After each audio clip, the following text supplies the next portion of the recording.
All right, start. Hi, good afternoon, everybody. Uh, Today, I'm going to deliver a project title. A topic of the project management fundamental. Basically, this is our today's section.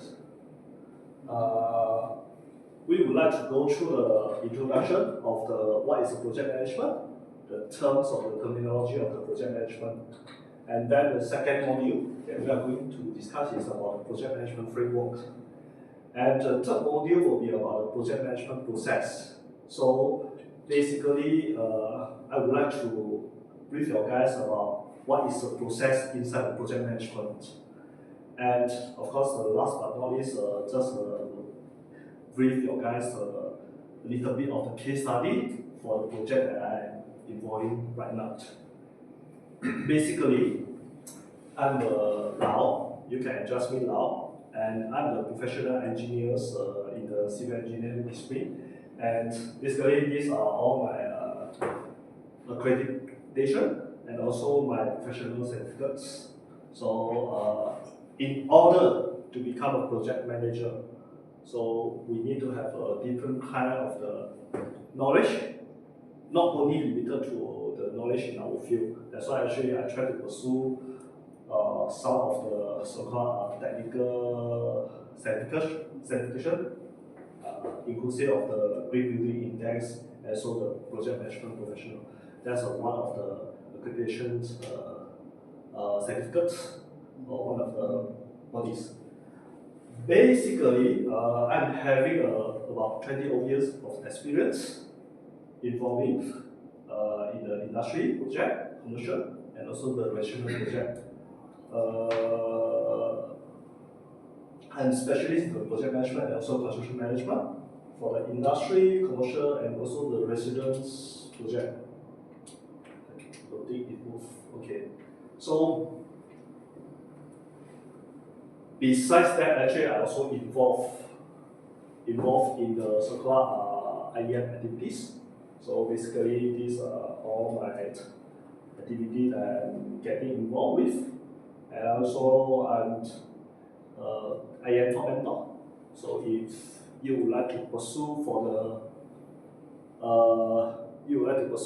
a so-called professional engineer or maybe a member of the IEM, you can look for me. I'm involving in the actually there's one so-called one not technical I'm the committee of this okay. I am mentor. So if you want to get your so-called professional membership, you can look for me. Okay, so basically I'm also involved in some publications, some journal that I wrote. Okay, so these are also some awards that I represent the company to receive the award. Okay, so in 2024, I was conferred as a fellow of IEM. Okay, so these basically are some of the projects I get involved with. Currently, I'm the senior project manager for the Bridge Data Center, which I think my project is in Bundila. And earlier on, I was the project manager under a project management consultancy, which is about 3 years ago. So earlier on, again, I was involved in the master development. I'm the vice president under TICT, and I was from the consultant background for the 7 years, and I obtained most of my professionalship in this company. Okay, so basically, would you mind just to introduce yourself about why you come to this talk, what you would like you to learn, and what is your background? Maybe start with you first.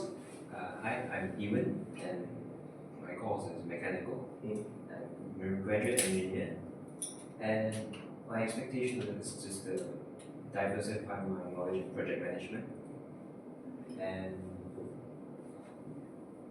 What would you like to learn in this topic? Basically, okay, in any of the industry, right, actually we need to have a project manager, okay, to manage a project.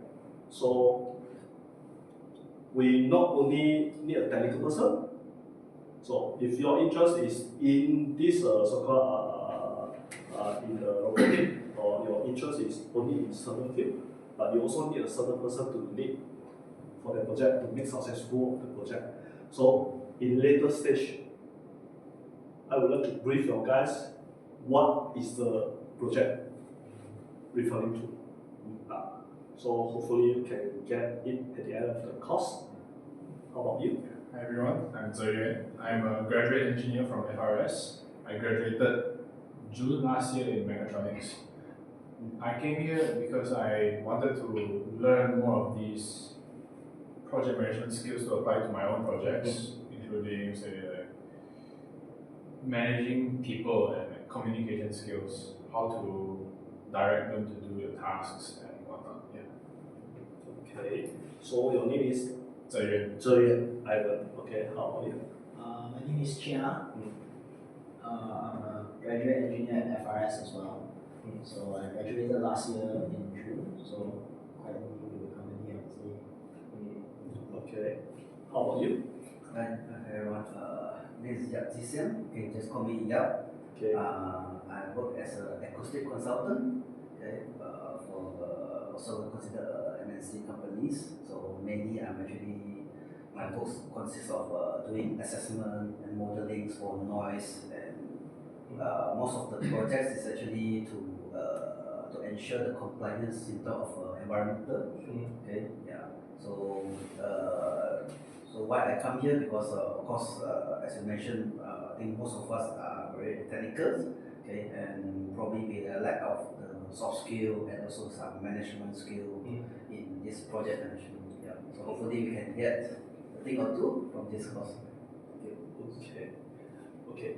I think many of us thought that project management is a soft skill. Okay.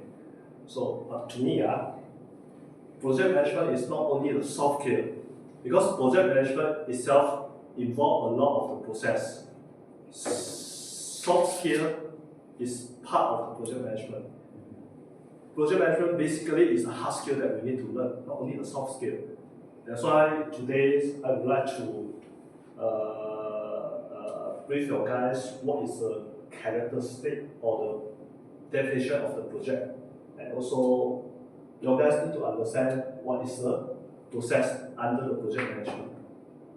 Okay, so of course, before we go into deep on that, so we need to know a little bit about the history about the project management. So before we start with anything, we must understand the background and also the history. That's why, okay, my first topic will let you guys understand what is the history and also the development of the project management. And then the second will be about the project management framework. That's why I want to tell you guys the project management itself is not only the soft skill, because a lot of people, they misunderstanding, thought that project management actually is a soft skill, which is managing the people and people expectation only. No, basically it's hard skill. It's a process that if let's say we can understand all the process of management and we can understand all the project management framework, then we will use or utilize the process together with the tools and to make successful of our expectation. That's why later on I will tell you guys what is the so-called process for the project management overall. Okay, so basically in the module 1, okay, so I will brief you guys about what is the history and development of the project management and the definition of the project, and also its characteristic, and what is the difference in between project and operation. In the business, okay, so it can divide into two areas. One is operation, one is a project. So what is a project and what is operation? Later I will brief you guys.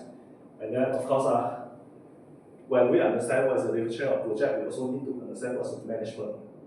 And then maybe up to the program, you guys also heard about program management and also about portfolio, what is that? And also what is the relationship in between these three, which is project, program, and portfolio. Okay, so maybe before we start, I will brief you all guys a little bit about the history of our project management. So before we start this, maybe I would like to show you all guys about this, because the project management basically start from the about 2500 before yeah. So yes, actually the first project management that we know throughout the history is about the pyramid, Egypt pyramid. So let you guys to Please stop using ChatGPT and Canva like children's toys. So, what should I do again? First, stop just for scrolling. 2 minutes. Second, download Cursive. How was the Grand Canyon formed? Standing beneath the high walls of the Grand Canyon, it's I did go to the wrong how was video the on Grand it. Canyon Sorry. formed? How are the pyramids really built? Ever stood in front of a pyramid and thought, how? How did ancient Egyptians move 2.5-ton stones before wheels, pulleys, or cranes? The Great Pyramid alone used 2.3 million blocks, each carved, hauled, and stacked with mind-blowing precision. So what's the secret? Some say massive ramps soaked in sand to slide the stones. Others claim floating blocks on canals using water shaft systems, and even corkscrew paths spiralling up like mountain roads. And yet, we still don't really know. No blueprints, no step-by-step records, just theories, ruins, and the raw brilliance of a civilization obsessed with the afterlife. Built for kings, aligned to the stars, and surviving earthquakes, floods, and empires. The pyramids aren't just tombs, they're ancient messages carved in stone, daring us to unlock their secrets. Whatever the truth is, one thing's clear. They're one of the greatest mysteries in human history. How are the pyramids really built? Ever stood in front of a pyramid and thought, how? How did ancient Egyptians move 2.5-ton stones before wheels, pulleys, or cranes? How was the Grand Canyon formed? Okay. So basically, you guys can see when they built this pyramid, that is through the system. You see how the workers move it up that so-called stone and put it one by one and with a certain degree. Okay, that one they start and also their people. You see, they have right out with the consistently a few people using that so-called roll of the wood to going up to move up the stone and whatsoever. So that's basically is the start of the history of the project management.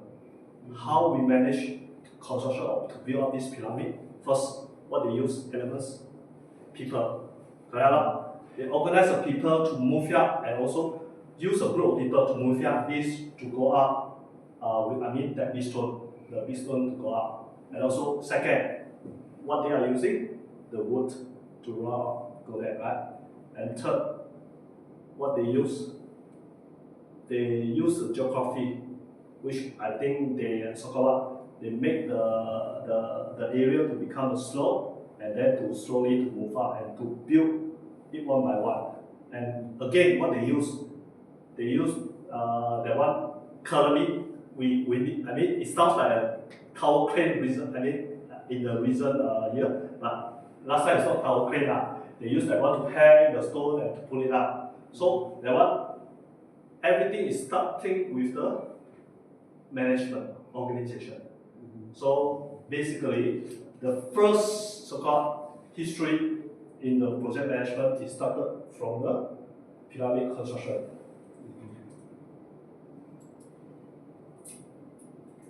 Okay. And then, until the 19th century, we know that there's a history of the Industrial Revolution in Europe.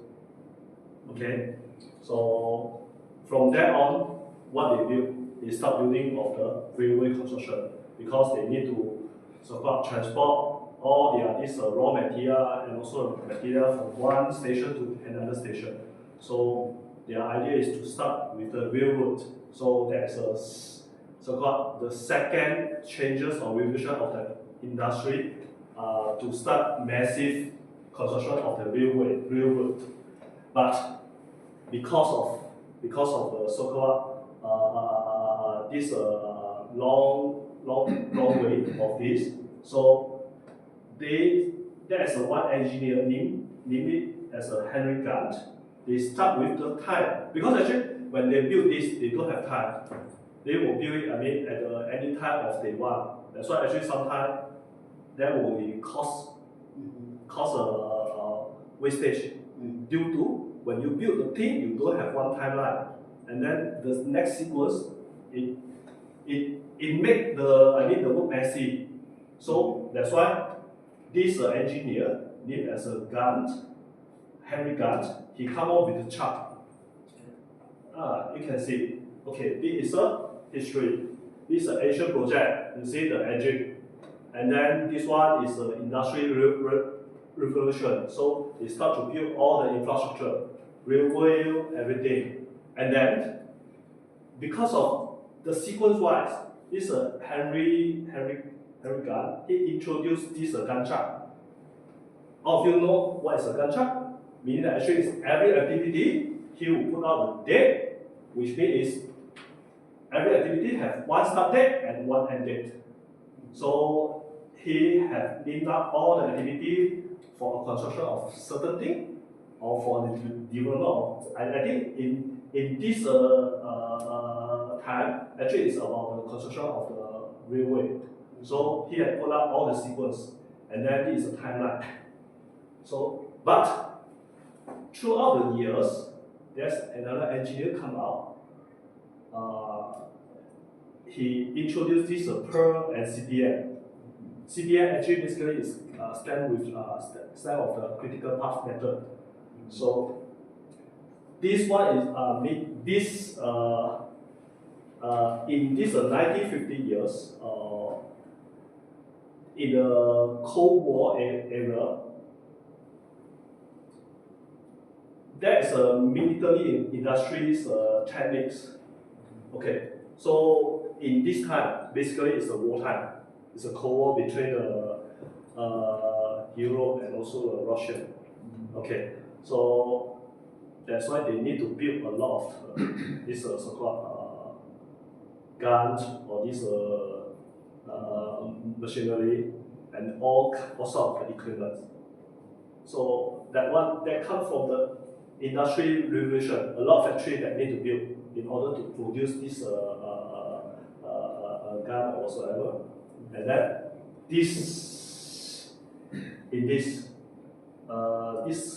engineers they use this network chart to map out what are the tasks. So from one task, it can have a few tasks that can be run together. Because last time, when this Henry Gantt, they introduced this, is every time is a single task only. But we know that a task, sometimes it can be few tasks run together and only go to the other task. Like example, in your life, you have any example that, okay, maybe say, just now you say you are involving in a so-called activity, right? When you want to start up a program or activity, what is your planning? And they consider first the design stages, manufacturing, and also the final testings before the competition. This is okay. So then we go to here. Okay, let's say we start with this activity. So you want to start with an event. Let's say you want to start an event. This event is about you want to have so-called make a concept. Okay, let's say concept. Okay, so from concept, what are activities that you need to run together first? you need to invite a speaker. Second, Confirm, I get like full approvals from the third bodies. Then after that, I have to, what's the phrase? Confirm like venue and Okay. food or okay. maybe we write it down. First up. So if you want to run an activity, okay, let's say you want to arrange for a talk, okay? Okay.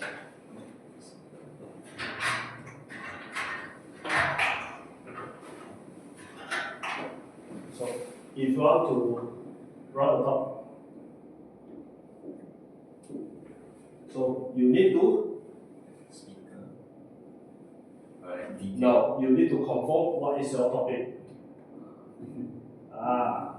What's your topic? And then from this topic, you need to confirm who will be the speaker. And then Then get the proposal. Like proposals from them. no, you need to get a budget. If you without money, how can you run the talk? I have proposals. Okay. Okay. So,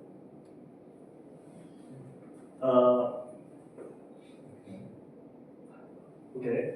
So the next step, What do you mean proposal? proposal, what kind of proposal are you referring to? Event proposals. Event proposal. Oh, we did also good. Basically, you are doing the event proposal right now. Oh, okay. This is the event proposal, okay? So you are doing a project, okay? So this is your topic. Then you get a specific date and then scheduling and agenda. Okay. So for project, that's why we need to understand in the project management, this is a triple the scope, cost, time. Or iron triangle. Is it? Yes, this is a triple constraint for these three. So referring, what is the scope, the topic of the project? Okay. So scope, your speaker background, cost, time, venue and date.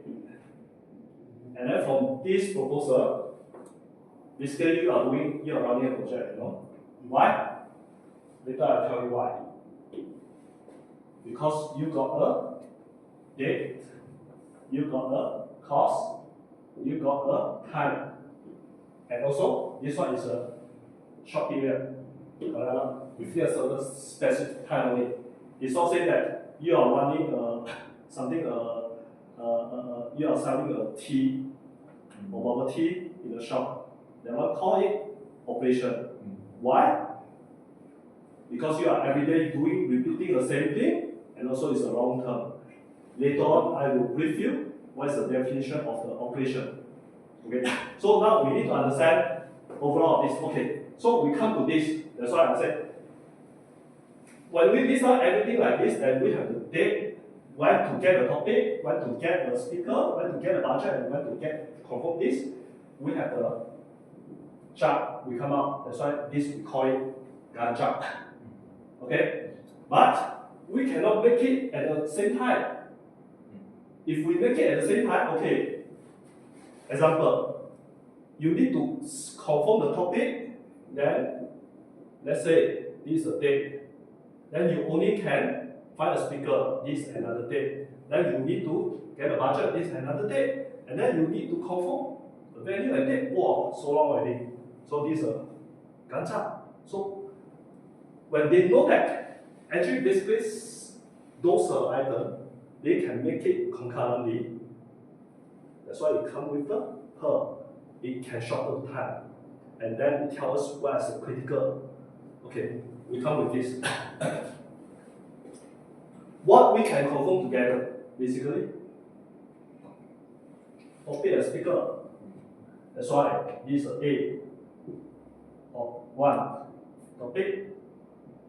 When we have the topic and speaker already, oh sorry, I shouldn't say this. Topic, this is a one, this is a two, this is a speaker. So this is your project, your talk, you want to organize the talk, okay? So when this come together, what is the next step? When you get these two already, you need to get a budget because this budget will be related to who are you invited. If you invited, maybe you invited who? A VVIP. There's a cost that gets involved. Transportation, hotel, everything. So you need to confirm these two, then you only can come to this. Okay. And then this one is number 3 lah. And then you only can confirm the venue and date. Oh sorry, it should be the date lah. Because the venue can be something like in this venue and budget should be together. So this means that those activities that you list out, some of it you can run it concurrently and then come to this. This is a constraint. So it tells us what is the longest time that in order for you to achieve this. So basically this one you can cut short already. Your topic and the speaker can be same, although same duration, but can be the same end date. That's why it introduced with this PERT. Basically, it stands for Program Evaluation and Review Technique. Basically, this is another tools how you start with your planning of the date of your project or of your time. Okay, get it? So after the revision of this cohort, then it comes with this waterfall program management or project management. But this one is something it come back again. It come back to this Gantt chart. So that's why actually it's not really so-called famous in this 1970s. So I think it's in a while. Then it comes with this PMI. PMI was founded. PMI basically is a Project Management Institute. Okay. So everyone also know that what is IEM, right? IEM is the Institute of Engineers Malaysia, which is an organization to manage all the engineers. Okay. But PMI is an organization or institute that allow all the project managers to get into it and to share of their knowledge and also their experience. Actually, basically, it's an organization that accredit that the professional of that project managers. Basically, I'm one of the member of this PMI. I'm the PMP. I'm having a PMP or project management professional. Okay. Then after that, in the 2000s, it comes with the Agile management. What does it mean of the Agile? Basically, it get involved all different kind of discipline of people. Okay, and to make sure successful of the project. Because in the organization, it not only involve the project team people, it also got the operation.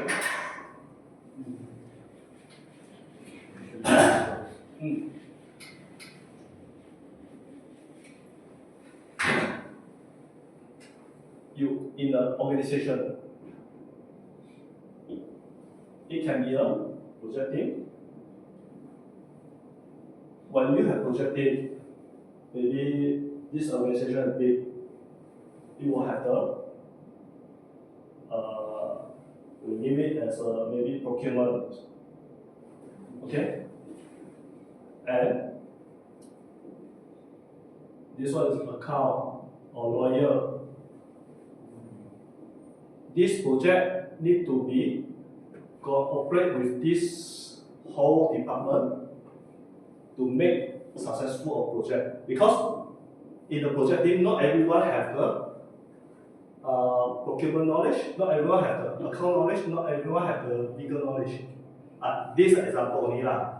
Agile means that actually is you collaborate with all kind of the different kind of background of people, then you go to make a project successful. Okay. And nowadays, I think there's a introduce of a hybrid and also the AI lah. AI now they use the AI to make or start with the project. How they use basically now actually is still in the current trend, which I think a project management is not only the soft skill, as I emphasized earlier, it's a hard skill that you need to keep all the documentation into the database, and then this AI will be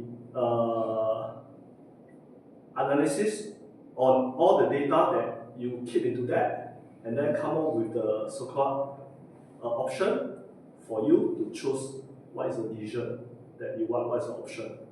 So, but this AI, as far as my understanding, is not yet mature. It's still in the progress. If you guys heard about what is the Oracle? Oracle basically they have a project management system or the database system for a project to store all the process, all the documents inside, and then example as far Nconnex. You guys heard about Nconnex? Nconnex. Huh? Never mind. Nconnex actually basically his OS operating system is under Oracle. Okay, so in this we as a project manager or any of the project management team we can key what we want them to do. Meaning that actually, example, later on I will brief you all the process but now I just give you some guideline or briefing on that.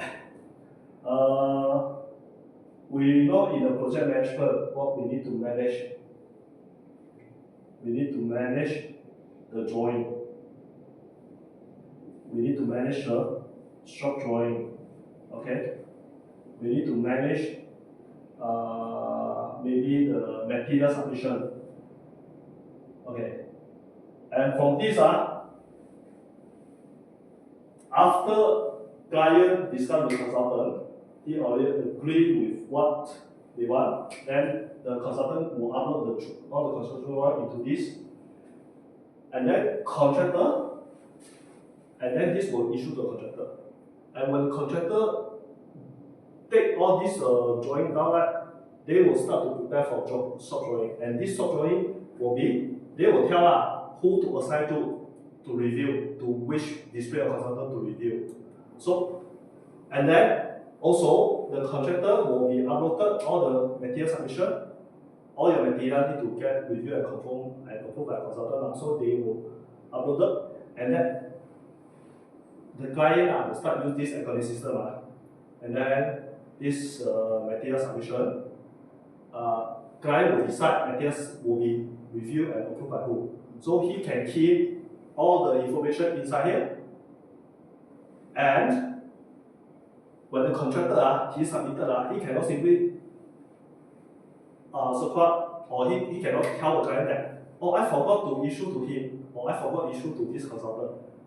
That one is because of the miscommunication, but come with this all the system already. So the contractor cannot have an excuse that he missed to send out to anyone to review and approve. But this technology still need to have manual key. So, as far as my understanding, the AI was, Oracle currently, because Oracle currently, they start to invest in the AI data center. If you guys heard about this, so they would like to make all the data system to become more automatically instead of the manual. But of course, this one will be the next hacker already lah. Maybe already in your time already, my time already. Okay. Old school one. Yeah, also. So basically, these are the process that I briefed just now. So from Asia project, industry, Gantt chart that I mentioned, her, and this waterfall. Basically, these are the why does the name of the waterfall? It started with from the A step to the Z step that you can see from here. And then Agile is everything running together and together with all different kind of display. And then hybrid. This is more details about what I briefed you on just now. Okay. Okay. So, any question about the history of the project? Then, okay. Then I will share with you guys, as what I mentioned earlier, what is the definition of the project. Okay. Remember, in the project, there's only 3 characteristics. First, temporary. Why temporary?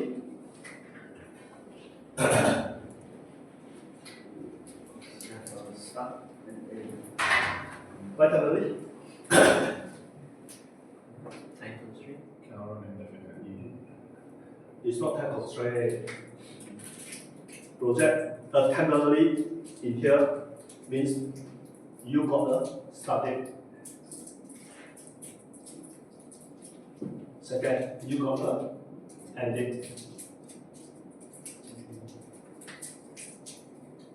And this duration between the start and end date will count as the duration. So see what is your project, how long of your project. People always ask how long is your project, 1 year, 2 years, or 3 years. Always got an end date, right? Always got an end date, right? Agree? Okay, remember, this is the first characteristic of the project. And second, unique. Why unique? It's the opposite of operations. Operations is like same. No.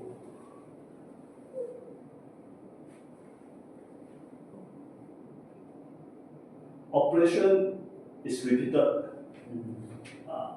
but repeated and the temporary is so-called already defined the different already.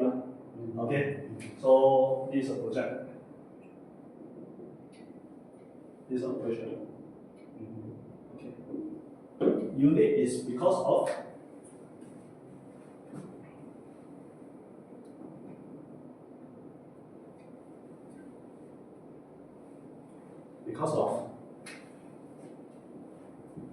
can think of what the meaning of the unit.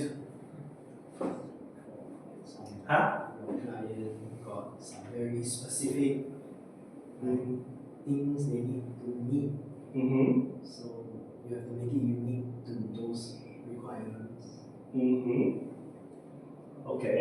How about you? Market competitiveness. If you're the same as everyone else, there's no reason to pick what you're offering. Okay. How about you?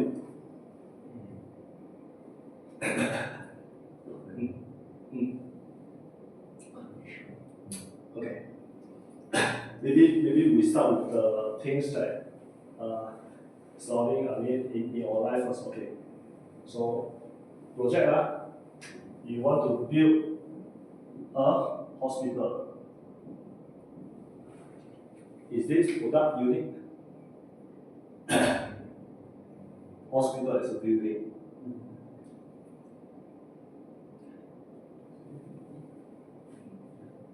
Yeah, you see this, we consider it unique. Because maybe You want to start with the Apple, to design Apple, and to come up with product. Is it product unique? because this product is special designed by Apple company, no other company can design for that. And this hospital is because of designed by this consultant team. Because the elements inside this will be different from others. It's not same. Okay? It's a special or unique.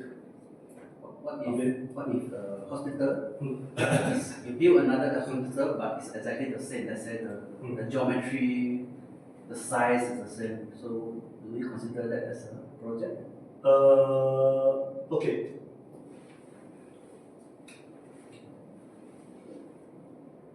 Project or construction of the hospital still considered as a project because of you got a start date, you got end date. Your hospital is not say that every day you are constructing a hospital, right? Yeah. But in the hospital, there's an operation. There's an operation. Yeah. Correct? It's an operation when the patient come in, there's a doctor to diagnose his so-called. But doing the operation also is a project. Or you know, you want to remove your cancer inside your organ, also is a project. Because you got the start date, you got end date, sure got end date. Why? If no end date, die. Correct? It's a project. So project is not only limited to construction, because it is a temporary got the start date and end date, also a unit. Removing a cancer in your kidney and also in your other part is a different. Okay, but the administration, registration of the patient in the counter is a operation because every day is the same practice, repeated, and there's no end. Because once, if you are the nurse or whoever that working in the administration, you are doing the same thing every day. Okay, so that's why we already define this. Okay, and also define goal, like removing of the cancer in your kidney or any part. We got the defined goal because you are targeting to do an operation to remove your cancer. That's the target goal.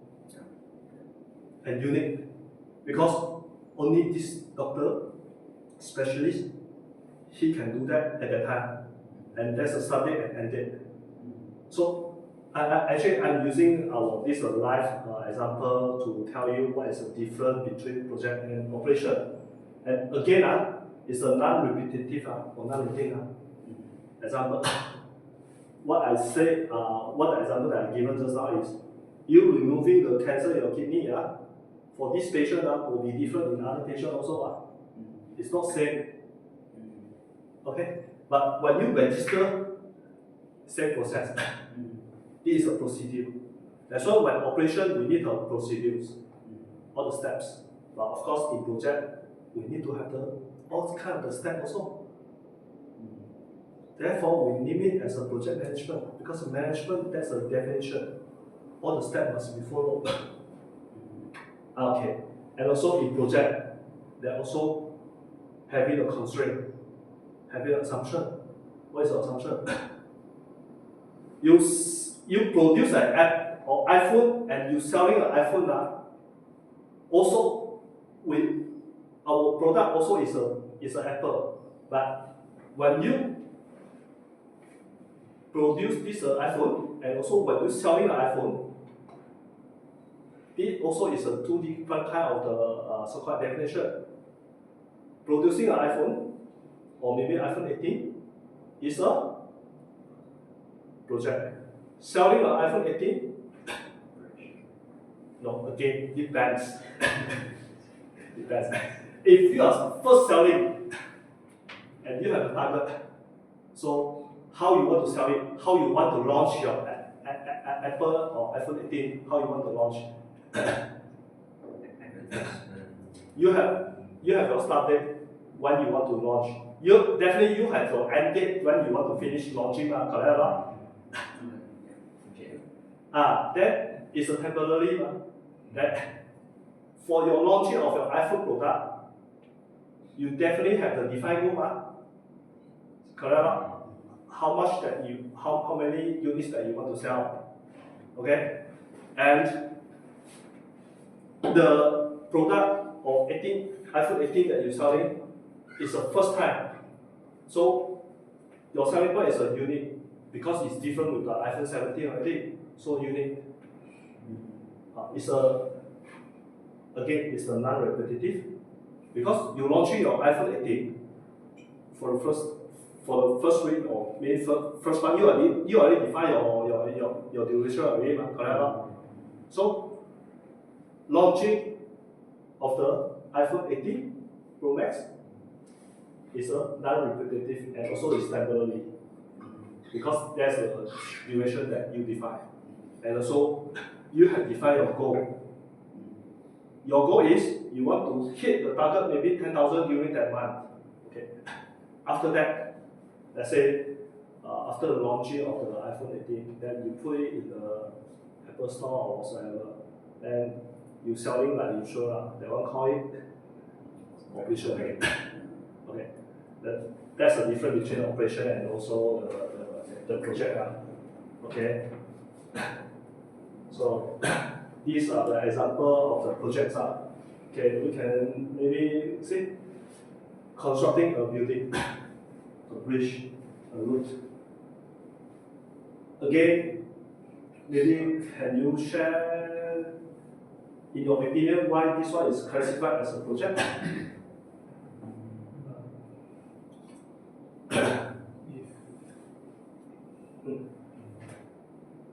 Well, Start and yeah, you cannot indefinitely continuously just building a road or something because that's just inefficient. Correct. You have to just be unique because it depends on the terrain and the environment. So if you're building a bridge, depending on how far apart the two banks are across the water, The type of bridge is all. yes, it's just environmental factors that play into what kind of design you actually apply and so on. Because building a bridge will be limited by the geography constraint. Yes. Some area have a hilly, or some area the land will be different, the width will be different, and also maybe some bridge will be the different type, right? So constructing of the bridge or building again is defined as a project because of first temporarily got to start and end date. You cannot continue build this without a timeline.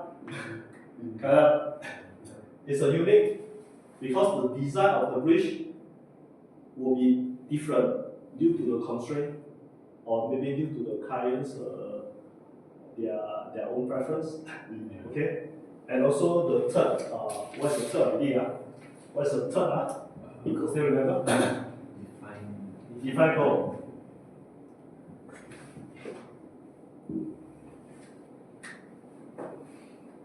Okay. Since developing a new software code.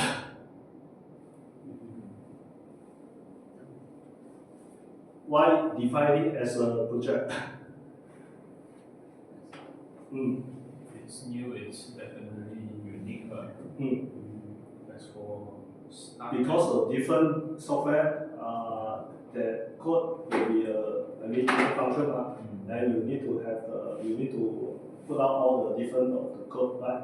The software code, in order for you to come out with a new product. And different software code that you put out will come with the unique product. It's special for special purpose. Okay? And then, okay, how about organizing an event, which I think we have discussed earlier on. So, start and end date. yeah, start date and date. You got the defined goal. Yes. Your defined goal is you want to make sure that speaker deliver a knowledge that your participant want. That's why you need to know who is your target participants or your target candidates.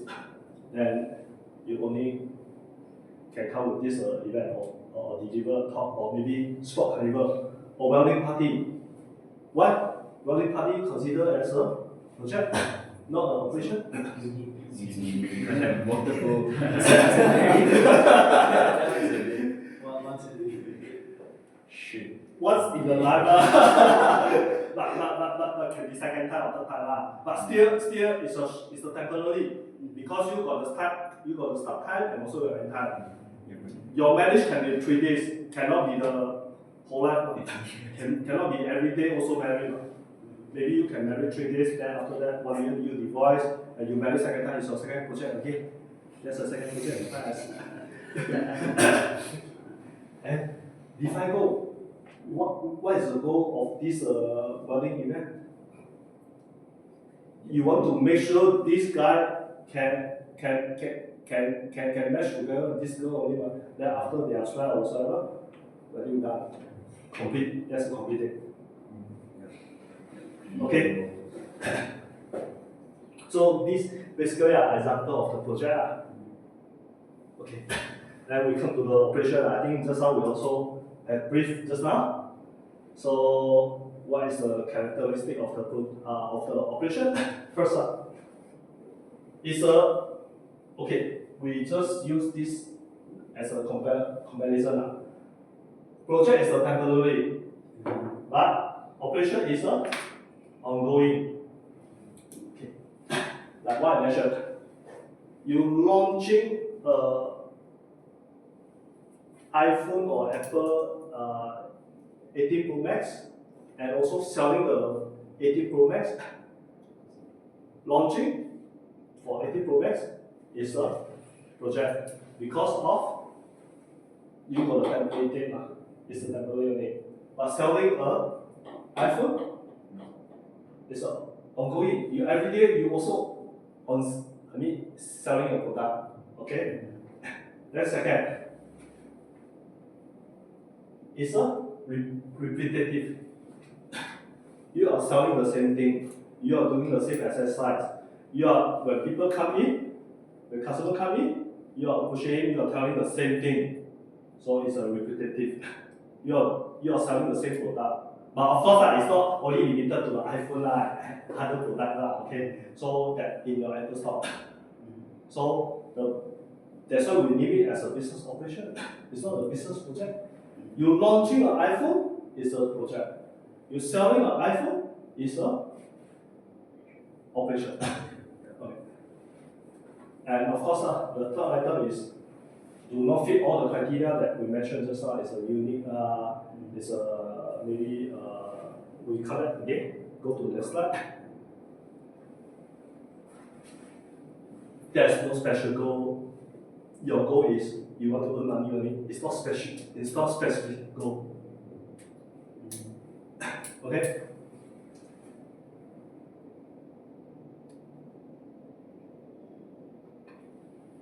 Okay. Then we come to the definition of the management. So now management basically is an app. Again, it's an app already. It's not a hard skill.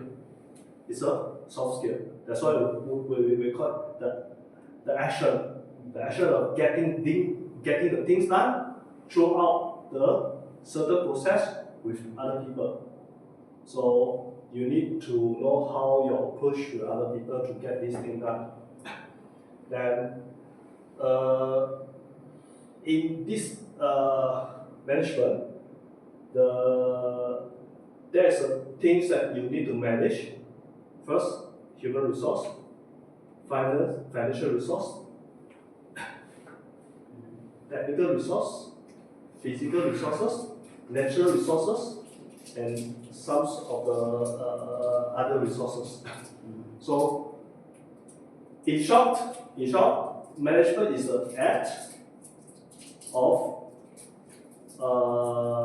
go through a certain process of the planning. You need to plan. you need to organize the whole team. What is the item that you need to organize? Human, money, technical. You need to have the knowledge. You need to know what is the spec in order for you to make this thing up. And you need to have physical resources, like you need to have machinery. Or if you want, example, you want to build a pyramid, right? What physical resources or the natural resources that you need to have? Stone, without stone, without material, you cannot build a pyramid. Right? So this management basically consists of the 4 processes: planning, organizing, leading, and directing. Direct people. You lead already, you direct people, you tell them what you want to do. And then controlling all these kind of resources to make the things done. This is the definition of the management. So, therefore, as what I mentioned just now, the management process consists of these 4 processes. Okay. That's why we come to what is the definition of the project management. Okay. Project management, okay, is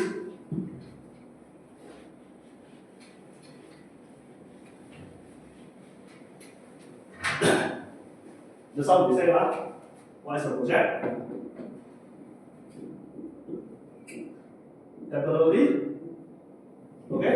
Second, unit. Product, unit product of the goal, unit product and or service, product or services. And the third is a defined goal. Okay. And management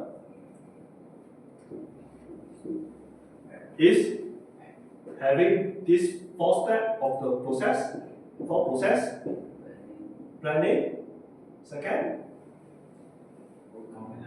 sorry? Organizing. Correct, what?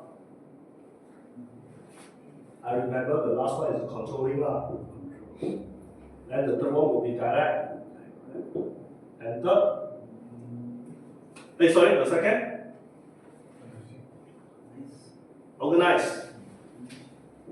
Yes.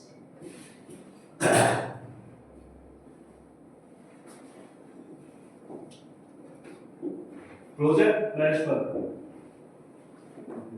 You need to plan to have your target start date and target completion date. You need to plan. And you need to plan what is your product. You need to sell your product. You need to produce or design a product with a special characteristic. Example, handphone. Last time you don't have the touchscreen, remember? But Apple, when this Steve Jobs, right? He designed for iPhone 4, right? Start with, or iPhone 3, iPhone 4. Is that iPhone 1? Yeah. iPhone 1? So, we start with the touchscreen function. Unique, special. And what is the defined goal? Still remember?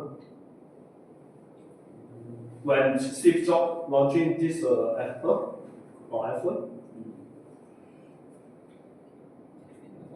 he's defined his goal, his objective is he want to make sure everybody do not use the button to key in everything. He just want to touch on it. That's why I have a special product for this. If I still remember your guys can go back to Google and check. Okay, so with these 3, you plan everything in order to achieve these 3, and then you need to organize all your resources. So where's your resources? You want to launch the things, you need to have the money.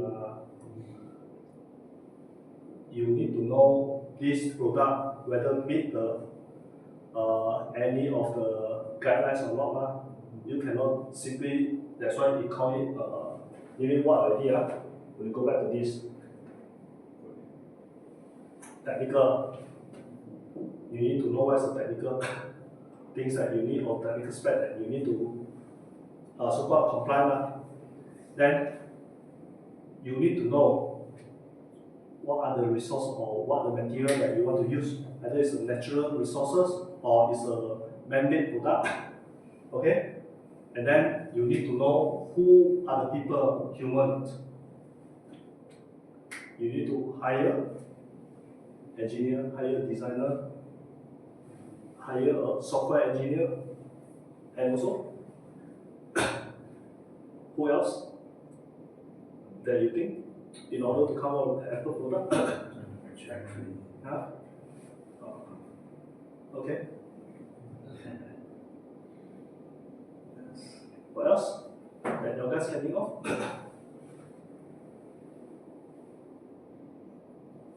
Marketing? Or just the manufacture? Just the Produce a product. R&D. You need to have an R&D engineer to do a research, to do a development, the design. After the design, you need to further develop your product. Then after that, you still need to hire a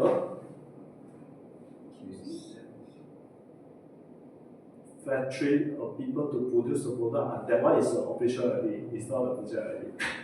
Okay. Okay. So, in short,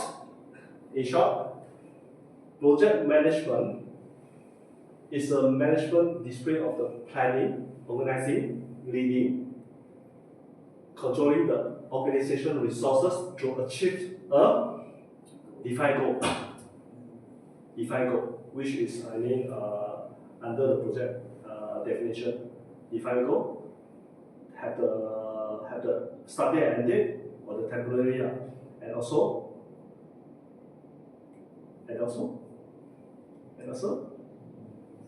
define goal, temporary, and also unit.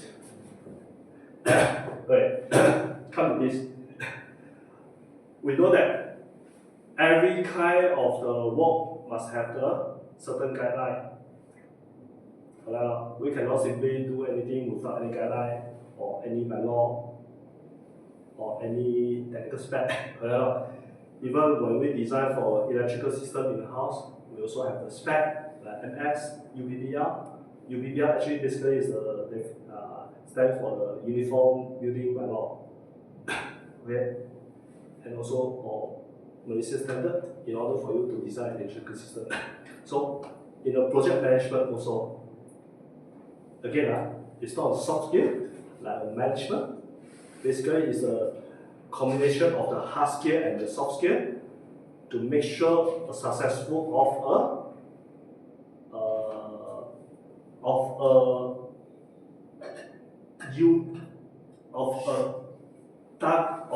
a defined goal within a temporary period,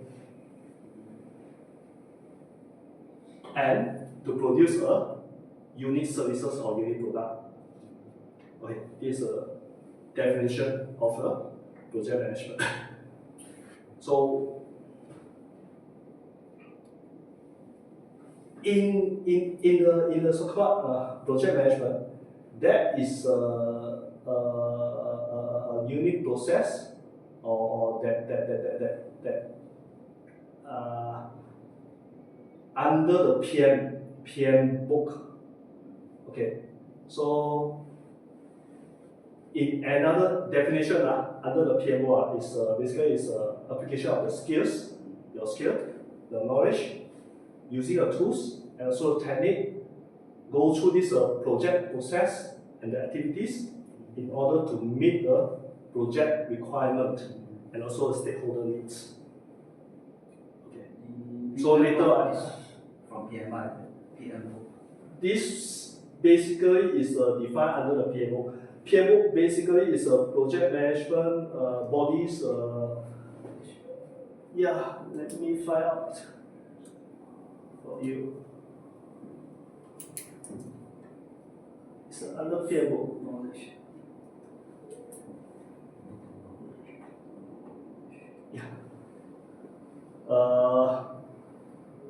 I will find the definition of the PMO later on, but we'll come back to this.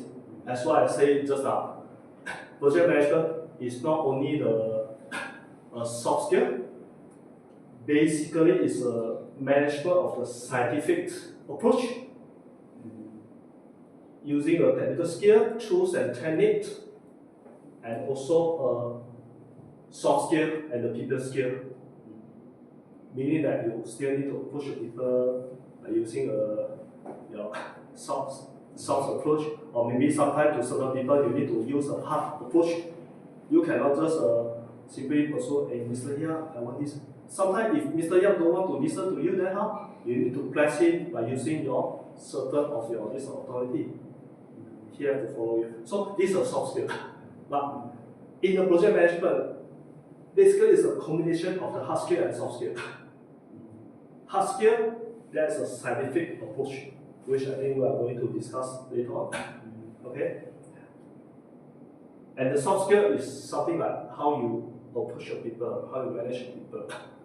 So basically, again, in the project management, there's a combination of the scientific hard skill and also soft skill to make sure it's successful for you to produce a unique product and or unique process, unique services to achieve your certain goal that you define within a temporary period. So you see, I always use this three terms so that you can always understand what is the special characteristic of the project.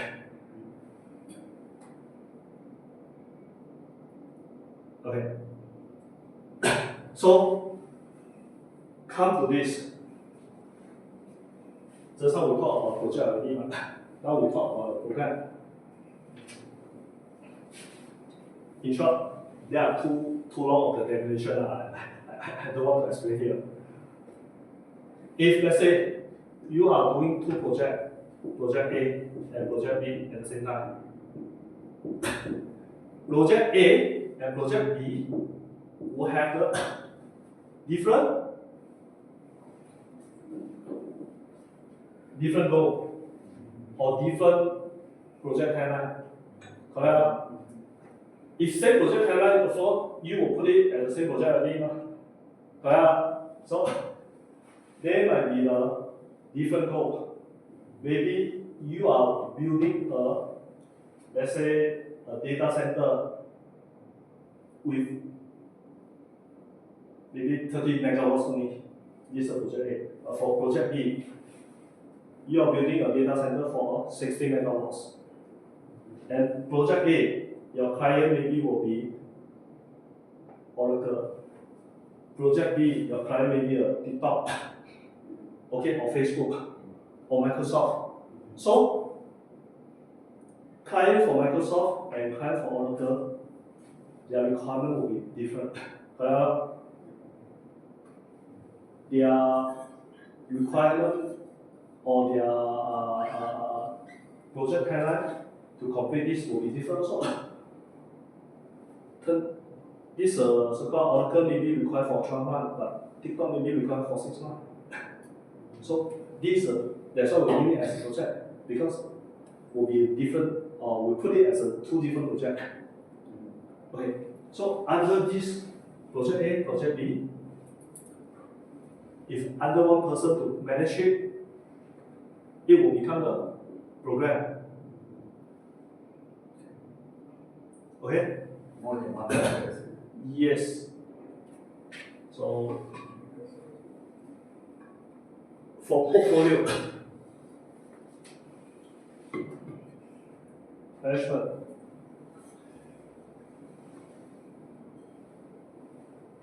basically it's a program A and program B in short. So we can see from here then easier for you to understand. Basically, sometimes some people define him as a portfolio manager, you know. Why portfolio? Because he got few programs under his hand. And under a program got few projects. It's a different kind of because of want to achieve the different type of the timeline and also different kind of the unit services. If let's say you want to build a data center with the different kind of the client, one is the client A, one is client B, so it's a unit services. I mean the unit product or unit service, and with the defined goal. So this is a limit as a portfolio. We can see it from here also, as I mentioned. Portfolio, this portfolio manager, he can manage portfolio A. At the same time, he can manage a project also. At the same time, he can manage a program also. But under portfolio, this portfolio manager, he has a program, he has a project also. So it depends on how many that you manage at the same time. Okay. Later I will explain to you more details about the so-called different of the portfolio, program, and also the project. Because basically now I'm not managing a project anymore. I'm managing 3 different kind of building. Okay. But completion will be the different date, client different. Okay. So basically I'm the program manager, not a project manager. Later I will brief you in the last session for the case study. Okay.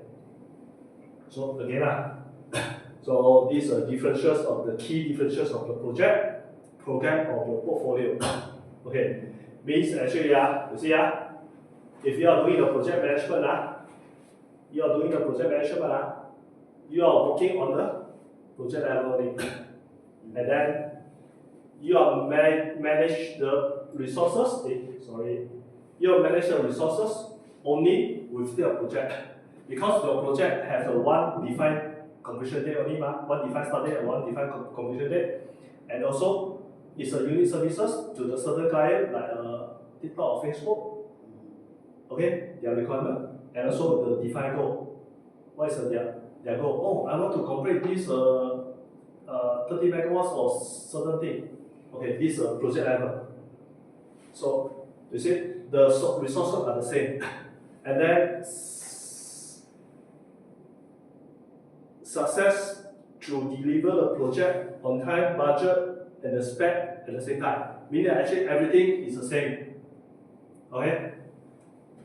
For the program, you are overseeing a few projects at the same time, and you need to coordinate. You need to make sure these 2 buildings, which their commission is different, how you coordinate with the resources. Okay? And of course, the targeted client are different. The targeted completion date or start date are different. And also your goal are different.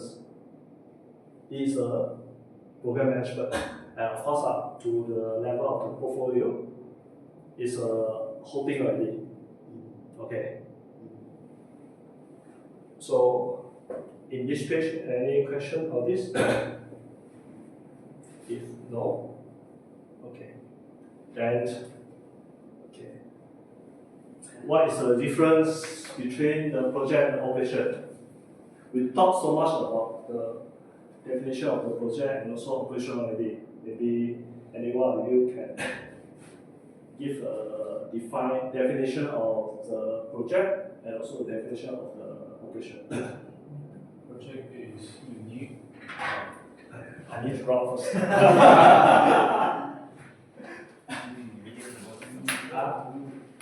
Project is unique.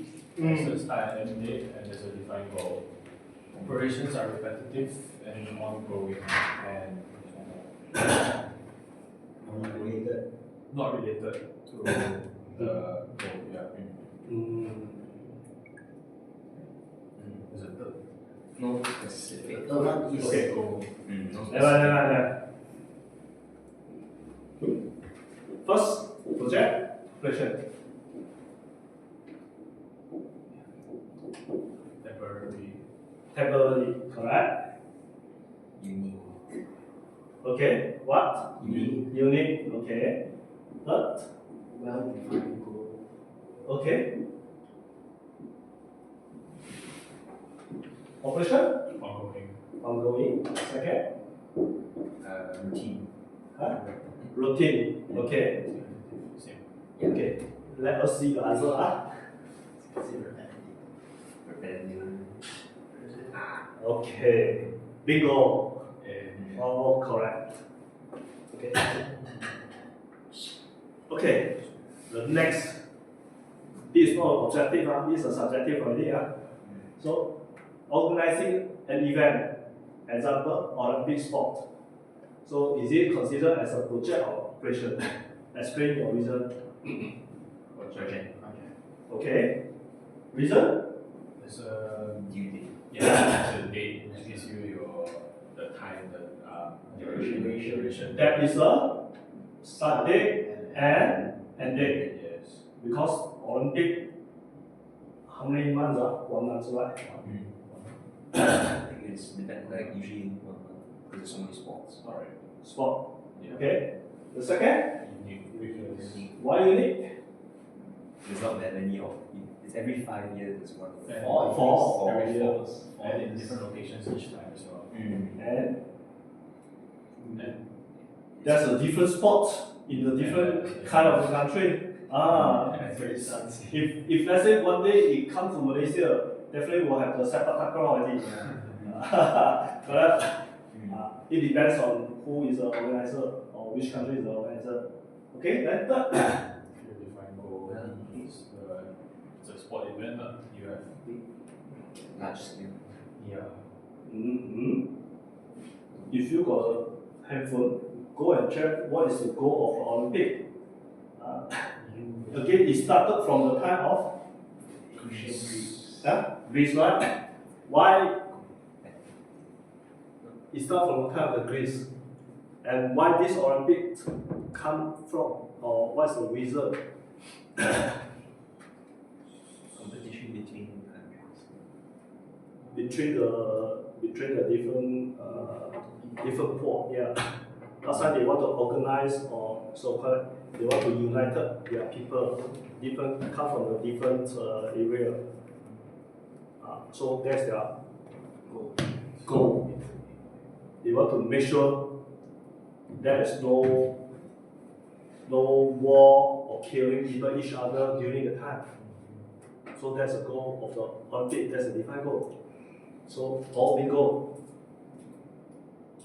Okay. So see you later. Temporary, unique, defined goal, and with the special purpose. That's what I already say already. Olympic. What is the so-called goal to have this Olympic sports, and also the activities iterated in between. In certain time, there's maybe there's football. At the same time, also can have the badminton. At the same time, can be swimming. So, in the same time, can have a few kind of the activities. Or in short, is the deliverables. So, what's the deliverables of this sport to win the medal goal only? So that's the deliverable, or that's the end. And especially started and ended, we got started and ended. And this is not a repetitive, it's not a routine, it's not every day, it's only certain period for that time only. And there's a constraint and assumption. Different country will have a different kind of policy. Correct? Let's say you have this Olympic in China. So you can see the most metal that they put is which kind of sport? What sport that they will put a lot of metals? Kung Fu. I think first will be the badminton. Second will be the swimming, and third will be the so-called what? Synchronized swimming. Huh? Synchronized swimming. Not really. On the platform. Diving. What's it called? Diving. Oh, Gymnastic. Gymnastics, they are not the expert. But okay, we come back to this. Okay, we come back to that. That one's too quality. Okay? Cannot elaborate so much. Okay. And also progressively elevation. Why? Because every day they will have more winners of the medals, and who are the winners of which country have the more winning the more medals or what. So it will progressively tell you the details until the end. Of course, from when you start the project, it's still nothing much. Then progressively you have more things to see. More country, you can see more country to win the medals. And you can know who is the country won the most medals or won the less medals. So this progressively tell you, elaborate or detailing on this activity or for this project of Olympics. Okay, so basically these all are the characteristic of the project. Okay, so we elaborate again what we have learned in our module 1. First, we know the history and development of the project management. Second, we know the definition of the project and its characteristic. Still remember what is the characteristic of the project? Can you read again? Temporary. Okay. That was fine. Okay. Temporary? And well-defined goal. Well-defined goal? And Unique. Okay. So, just now in the early session, I also briefed you guys about what's a project and operation, and what's the difference between project and operation. And number 4, I also briefed you what's the definition of the management, and what's the difference between portfolio, program, and project management. Okay. So, a recap. Okay. Want to have 5 minutes breaks? Can 5 minutes break?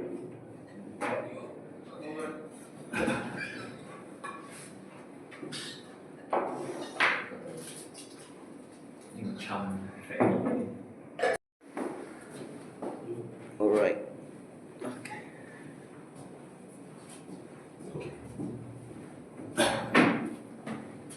So after break, so we are going to the second topic. It's related to the project management framework. Okay. Just now, I believe in the earlier session, you guys can understand what is the design process. You need to correct requirement from the client, and then you need to know what is the design specification or the design guideline. And then you only start to do modeling, and then you need start to do the design and come up with output. So these are the process. Of course, in the project management also got a process. That's why I defined just now. Project management is the combination of the art and also the scientific approach or the process to make sure successful to achieve the defined goal and to get a unique or special services or product within a certain time frame. Yeah. So remember, this is a project management. So of course, before we start with the project management process, I need to share with you guys about what's the project management framework. So first, you guys need to know what's the project life cycle, and then what's the difference between project life cycle and also project management life cycle. And then of course, these are the mapping process goal in order for you to achieve your performance goal. This one is under the PMBOK. Later I will define you guys what is the PMBOK. And then the next 2 items will be the project management focus area and project management process goal. Okay.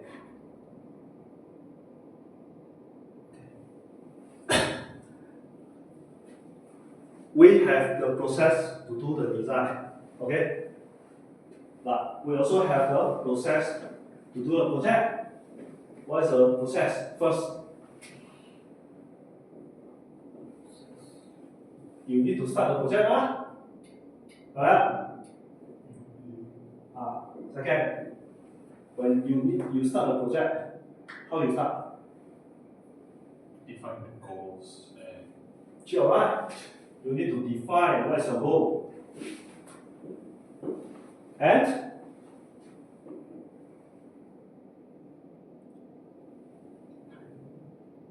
that's part of constraints. money. That's also good. You have the goal, you don't have money, also cannot. Okay? And then you need to know time, duration to complete this. Correct? You need to have your goal, you need to have your time, your money or your budget. More proper define, we name it as a budget. But this one, layman, money.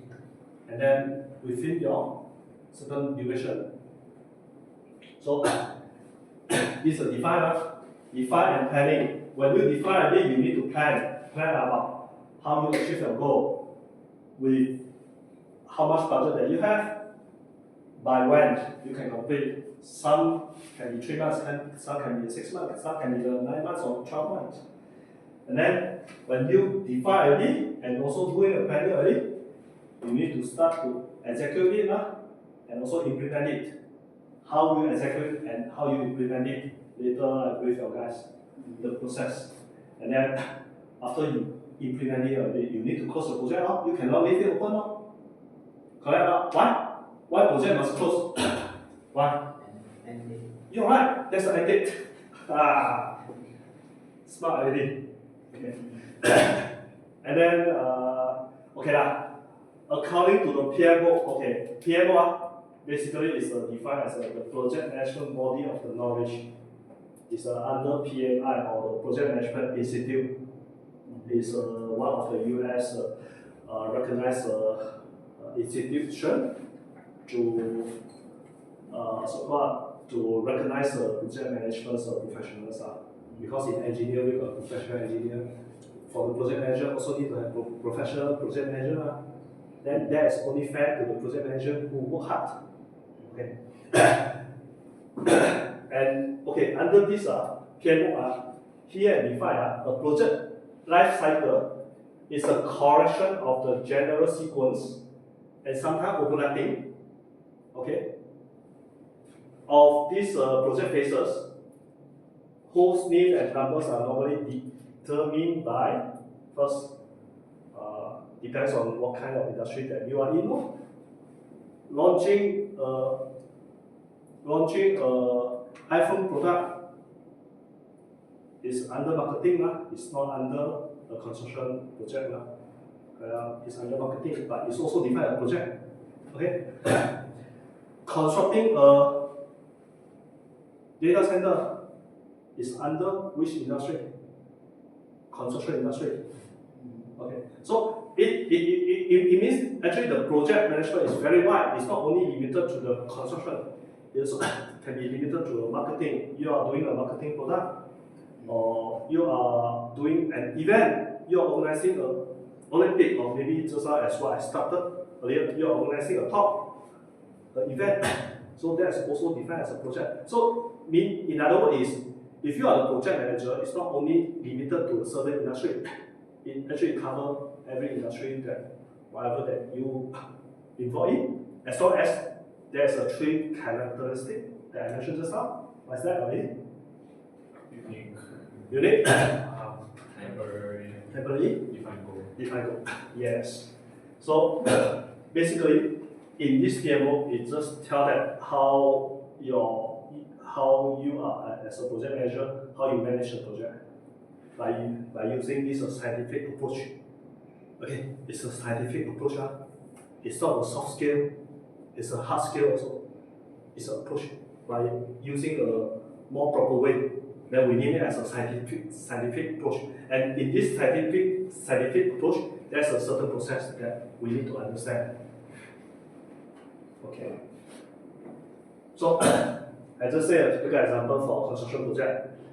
Okay, in the construction project, when we start the project, just now we got how many process? Start and then define or planning, correct? And then implementation, and then last is closing. Okay. So in this, you start a project, how you want to start? You cannot just say that, hey, I want to start with project, then start it. You need to have the conduct feasibility study. You need to find for the land. And you need to know the land, what kind of project is suitable. Either it's a commercial, either it's industry, either it's residential. So that one we name it as a facility study. And then after that, when you confirm with purchasing the land already, you want to develop for let's say residential. Correct? Then for residential, you need to start to do planning already. What kind of the house or what kind of product that you need to sell? In that land, you cannot just build for a terrace only. You got so big of the land, you need to do planning. Maybe if in the first row you are doing the terrace, then after that you are doing a CBD, and then maybe it's the bungalow and high rise or short lot. If you have so big of the land, unless you have the limited, your land is so big, so small only, so you only can build maybe 10 number of the house, terrace only, because that area is only built terrace. So again, we come back to this. Why construction or developing of the project is defined as a project?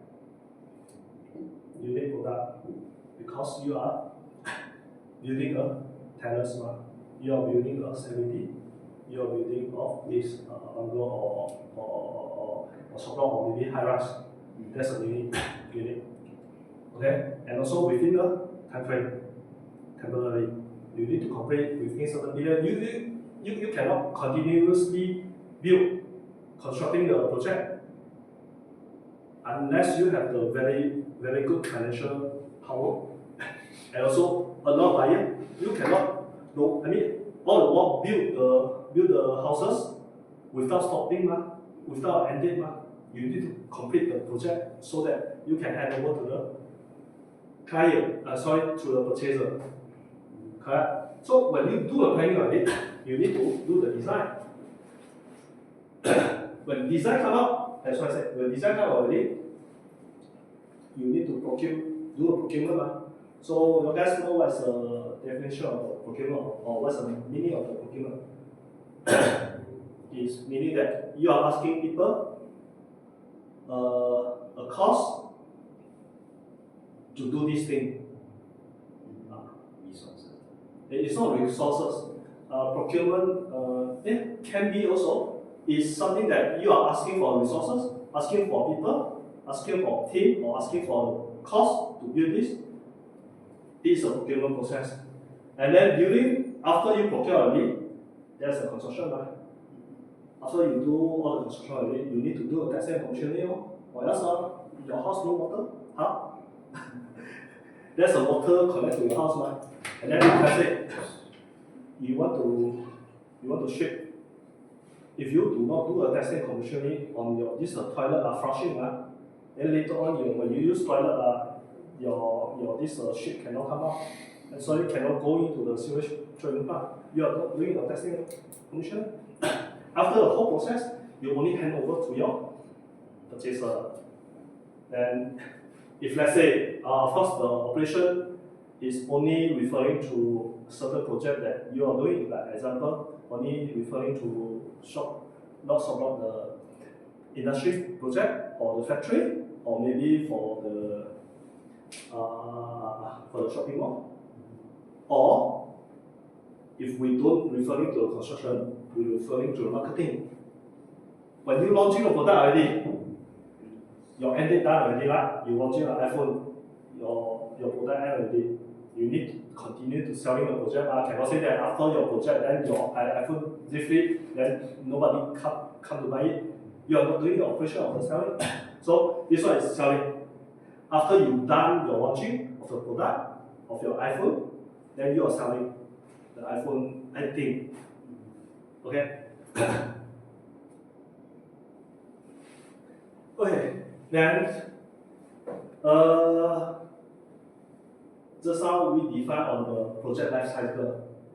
Okay. Then this is a project management life cycle. We know project life cycle is starting with this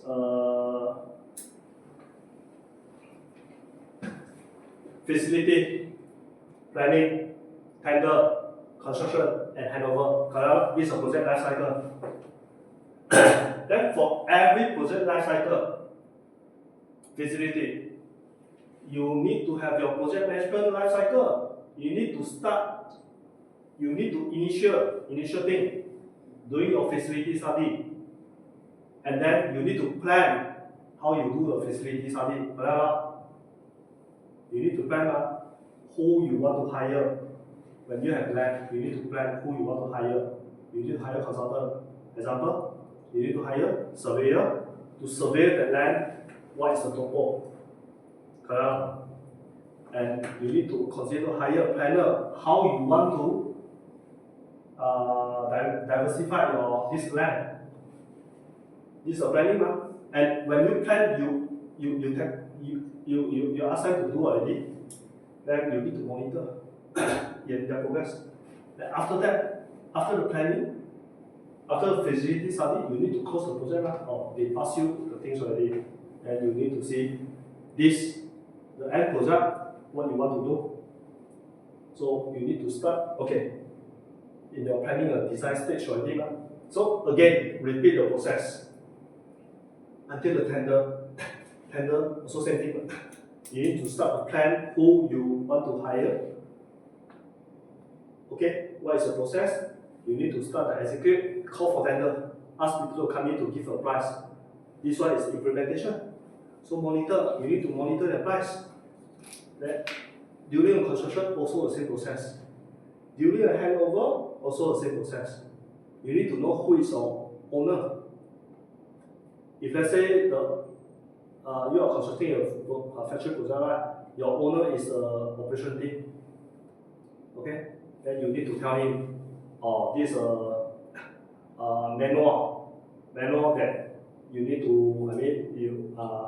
for your machinery, how you take care, what's the so-called maintenance period, and how you operate this. You need to tell him with the also of the manual from your consultant or from your contractor. Right. This one is a typical example for the construction project, but we come back to this. Basically, this is under a PMO or the project management. Again, what's the definition of PMO?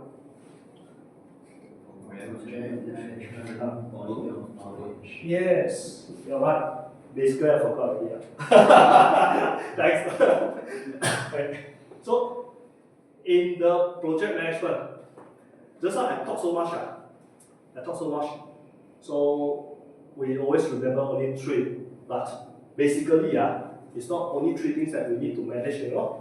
These are the performance that we need to monitor. What are the performance? This one basically is under PMO number 8. The reason why is number 8 already. Okay, so these are the domain or the item, the performance that you need to monitor. First, you need to monitor on the governance. What does it mean of governance? As in the early morning session, you guys still remember what Dr. Lee said? It's a client requirement. Right? You want to develop a project, you definitely have a client requirement. Or if there's no client requirement, you need to have a certain standard that you need to follow. Example, BS, British standard, or Malaysia standard, or Euro standard, or UBBR. So these are government or the kind of requirement. Maybe client say, I want this more high technology of the lighting or more angles, or maybe I want my room all the glasses. So these are all the kind of requirement. So in this you need to start to this one initial, you need to come up with this. What is the product or the tools for this project after?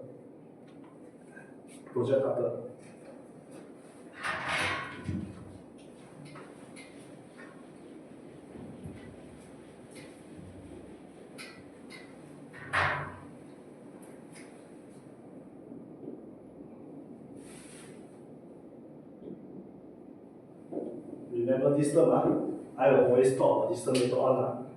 Great. I think I should make it quick about this page first, then the latest I will brief you one by one so that you can easier understand. So as what I mentioned, these are the 9 categories, 1, 2, 3, 4, 5, 6, 8, 7 performance key index. Or we make it simple. We know everything when we work, we must have one KPI, which is stand for Key Performance Index. These are the key performance index that you need to monitor during your project management.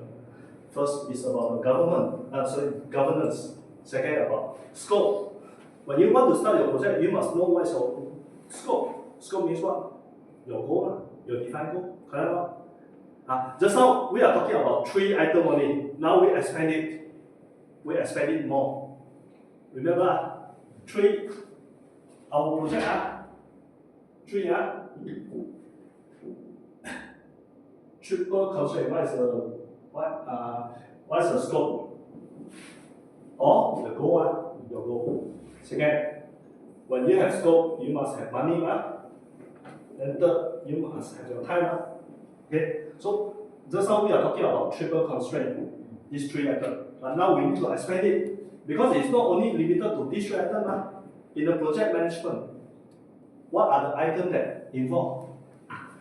Besides the scope, schedule, finance or the cost, we also have the stakeholder. We need to know who is our stakeholder. You need to know who is our investor.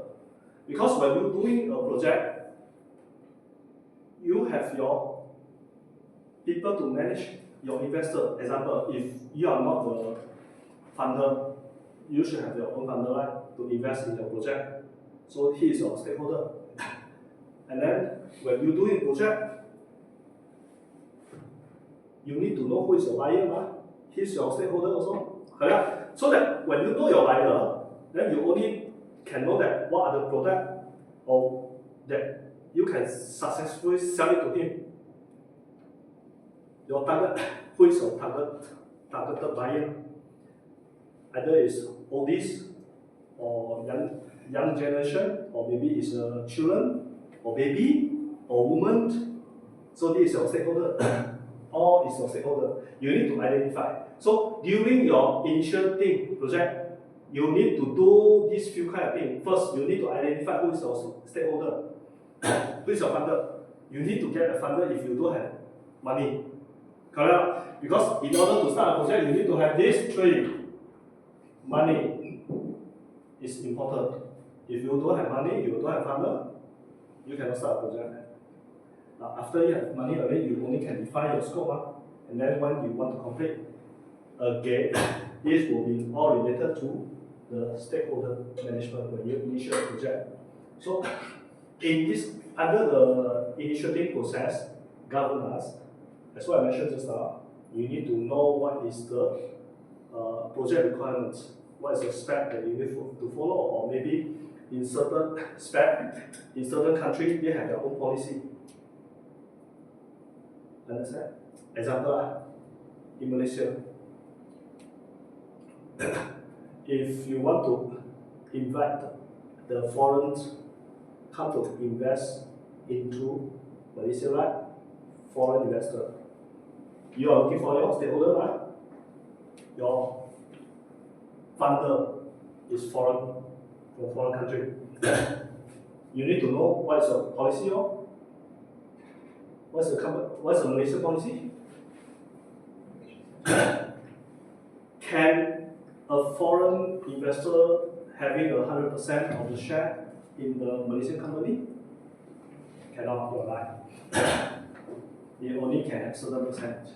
So this kind of policy you need to understand. That's why we have the governance. This governance is not only limited to the company policy, it's also the national policy or the country policy. Okay? So that's why when you started a project, you need to know, when you initiating a project, you need to know what's the governance that limited or constraint. Again, constraint. Remember, the project has a constraint. Okay, all the characteristics of the project. So when you come to the planning process, okay, basically these are the five process under the project management process. When you initiate a process, you need to meet your KPI, governance, and stakeholder. You need to know who is your stakeholder. And when you doing the planning, okay, for this governance, when you start this, you must have your own project management plan, or actually we name it as a project charter better.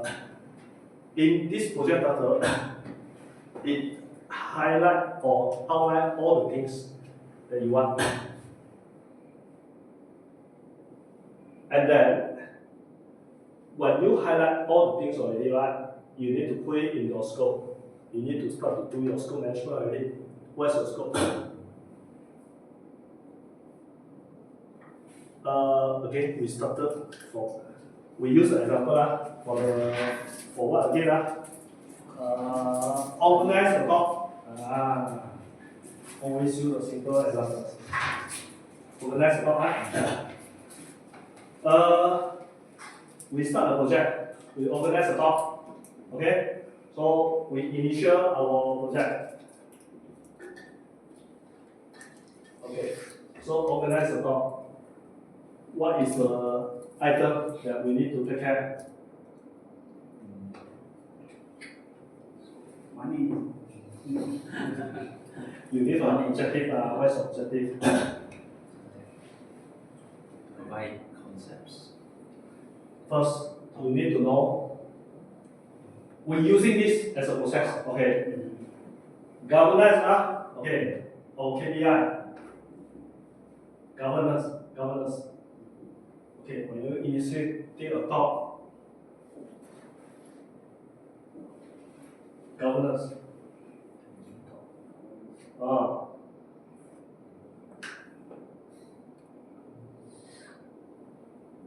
This area can occupy how many participants?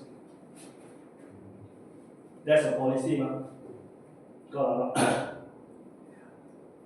Malaysian policy, if not mistaken, under the public area, if you do not apply the permit, you cannot gather all the people.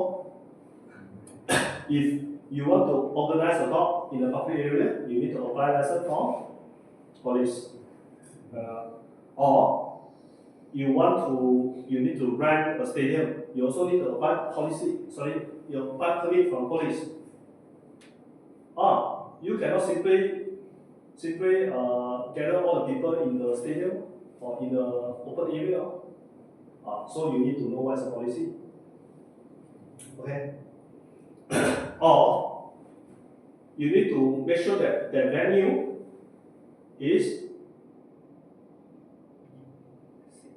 safe for the participant to gather there. Second, policy. You need to know what are the sensitivity of the topic. Policy. Before you start anything, you need to know governance, right? And then you need to identify who is your audience. Who is the audience?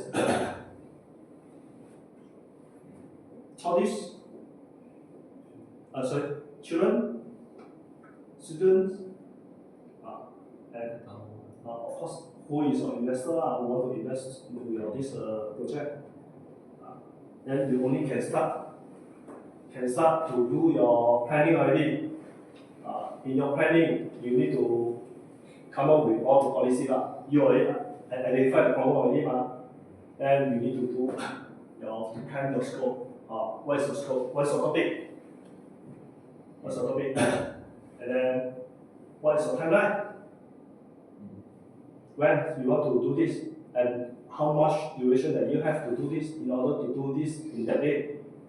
How much duration that you have? Correct? And then how much that you have? Money. Okay. And then after that, you already identify who is your stakeholder, and you need to start plan how you approach them, how you engage with them. And then what are the resources that you need? You need to set up a team. In organizing a talk, what you need? You need MC. You need so what? Food and beverage. Yeah, food and beverage. You need to have that team. What else? Speaker. You need to have that so-called what kind of team? PA system. PA system team. Then you need to have you need. Basically, in short, you need to plan on your resources. You need to plan on your committee. Who is your committee? Correct? Then again, when you're doing this event, what are the risks? You need to plan. You need to have the plan. You need to plan for your risk management. You need to identify what is the risk. Then after that, you need to analyze what's the risk of that. Example, let's say you are organizing a talk. Thousands of people. This is your planning, correct? Where is it? Under your scope. This is your planning. You have how many target participants? If you organize in the stadium, you have thousands of people. What is the risk? Crowd management. Crowd management. So when you have crowd management, you need to come back your resources. You need to have who in your team. Security, police, you need to call police for that, everything, right? So this is how you plan for your risk. And then, when you identify your risk already, right, then you need to have your plan for your risk response. Meaning that you know the risk is clear, then you need to put down this. I need to ask police help. Because when you ask police help, you need to pay them some money. So for the fees, no money, sorry, it's not commercial. It's I think for the first services, or you need to hire a RENA to help you. Then you need to plan for your financial aid under your budget. So this is your risk. Whatever that you foresee for a risk, right, you put it in your plan, your risk response, and then you will come back to this. You need to allocate a budget for this. Basically, these are all the process, okay? And all the items here, we name it as a tools. These are tools that you need to put. So under this plan risk response, you need to come up with the checklist. So these are tools. It's an alat, you know? So, and then come to the executing group. How you execute this? So these are the things. Then you need to manage your sponsor engagement, as what I mentioned just now. You find a sponsor already, you find a funder, then you need to plan how you approach them. Then after you approach them, they agree to give you money, but how you manage this? You need to really come up with the agreement and ask them when is their progress payment, everything. This is how you manage. Correct? Then after that, how they give you payment, this one is under the monitor. Just like too fast for it. So step by step. That's why we cannot go fast, we must follow step by step. Okay? Then example. When we met, during our executive, the process, we need to validate our work scope, confirm already this is what we want to do. Example, we plan to hire 5 speakers in that talk or the symposium. So we need to validate. How we validate? You need to confirm whether they got time or not. Their time is sweet or not, right? This one is during executor. Then after that, for the scope, you need to monitor whether before on that event or on that symposium talk, you need to make sure whether you need to monitor continuously, whether they are okay to come or not. If they are not okay, sometimes maybe that speaker is suddenly he got an event on that day. So we need to have backup plan. That's why this one when you planning for the risk already, you also need to put up in here. If let's say speaker A in that day unable to come, who is your backup plan? So when you planning for 5 speakers, basically you need to have maybe 6 or 7 speakers in your planning. You cannot just have 5 speakers. So this is under one of the risks that you need to put in. Okay. So after that you need to monitor. Okay. Where's my mouse? Okay. You need to manage and control your speaker. You need to ensure they able to come. If not, they able to come. I mean, of course, when you already put out in the list in your risk response already, that's your backup plan, so you need to monitor. That's why when coming, you need to monitor. You need to validate first. Then after that, you need to monitor whether they can come or not. If they cannot come, then you need to put out your list of risk. I mean, and then if you hire or you find another speaker, you need to have budget because that speaker may be expensive. So you need to everything you need to have the risk response, and then this risk response always will be related to the money when you manage your scope. Okay, and then of course during the monitoring one, you need to make sure everything is on schedule. Everything that you move for is on schedule, and then you need to control your finance. Cannot say that now you have 1,000 budget. After that, you spend for 2,300. So where is the budget come from? Of course, if you already out of budget already, you need to come back to this already. Manage your sponsor, ask for more money. Okay, and this one always you need to close monitor with them, communicate with them, with the stakeholder, and then for your resources also say, this one is related to whether your team that you appoint able to attend for that day's symposium or not. So you need to monitor. And also during the symposium, you need to manage them. You need to tell them what are their tasks. If you don't tell them, they just do nothing. You need to have one task list. That is how you manage your resources. And then, of course, in progress, you need to start to monitor your risk, whether to see your risk that you put in, anything or not.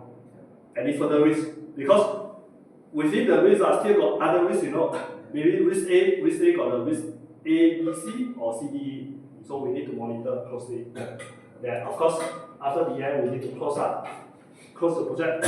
We need to check to validate whether it meets with our goal or not. This is the whole process that we are, for any of the project, it's not only the symposium talk, maybe for the construction project also the same. So these basically are the 7 KPI that we need to achieve. Governance, scope, schedule, finance, stakeholder, resources, and risk. It's not only limited to these 3, which is the scope, finance or cost, and last is the time.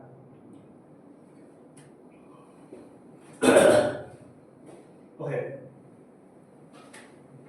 I have briefed you guys just now what are the project management process, which is first is initiating. Initiating means that actually you establish your project vision, you establish what you want, okay, and then purpose and align with the organization's strategy or the. We know that in every organization, they definitely will have their own mission or vision. So what is the vision of your company? What is the mission of your company? If your mission of company is organizing a talk, but but your company is constructing a project, is it meeting your organization vision? Is it meeting your organization vision?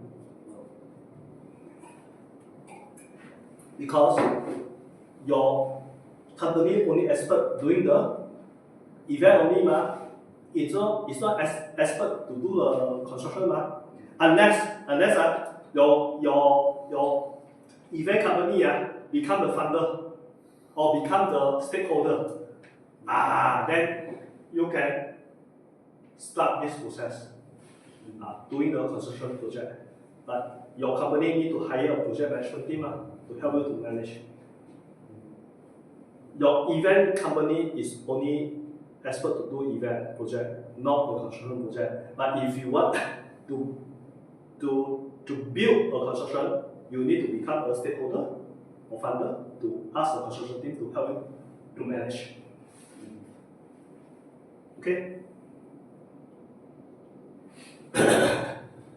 So, I think just now I already briefed your guy all these 7 scope. What is governance? What is the scope? What is the schedule? What is the finance? What is the stakeholder? And the resources and the risk. So, these basically are the 7 project management performance domains. Means actually, to me, we define it as the layman terms, as a KPI, key performance index. For example, what is the key performance index that your mother gives it to you or your parents give it to you? I want you to achieve your 7 A's. How you achieve it? I want you to achieve full A. How you achieve it? So these are the key performance that you want to achieve. Okay. So there are the process, 5 process group. Again, what is the 5 process group?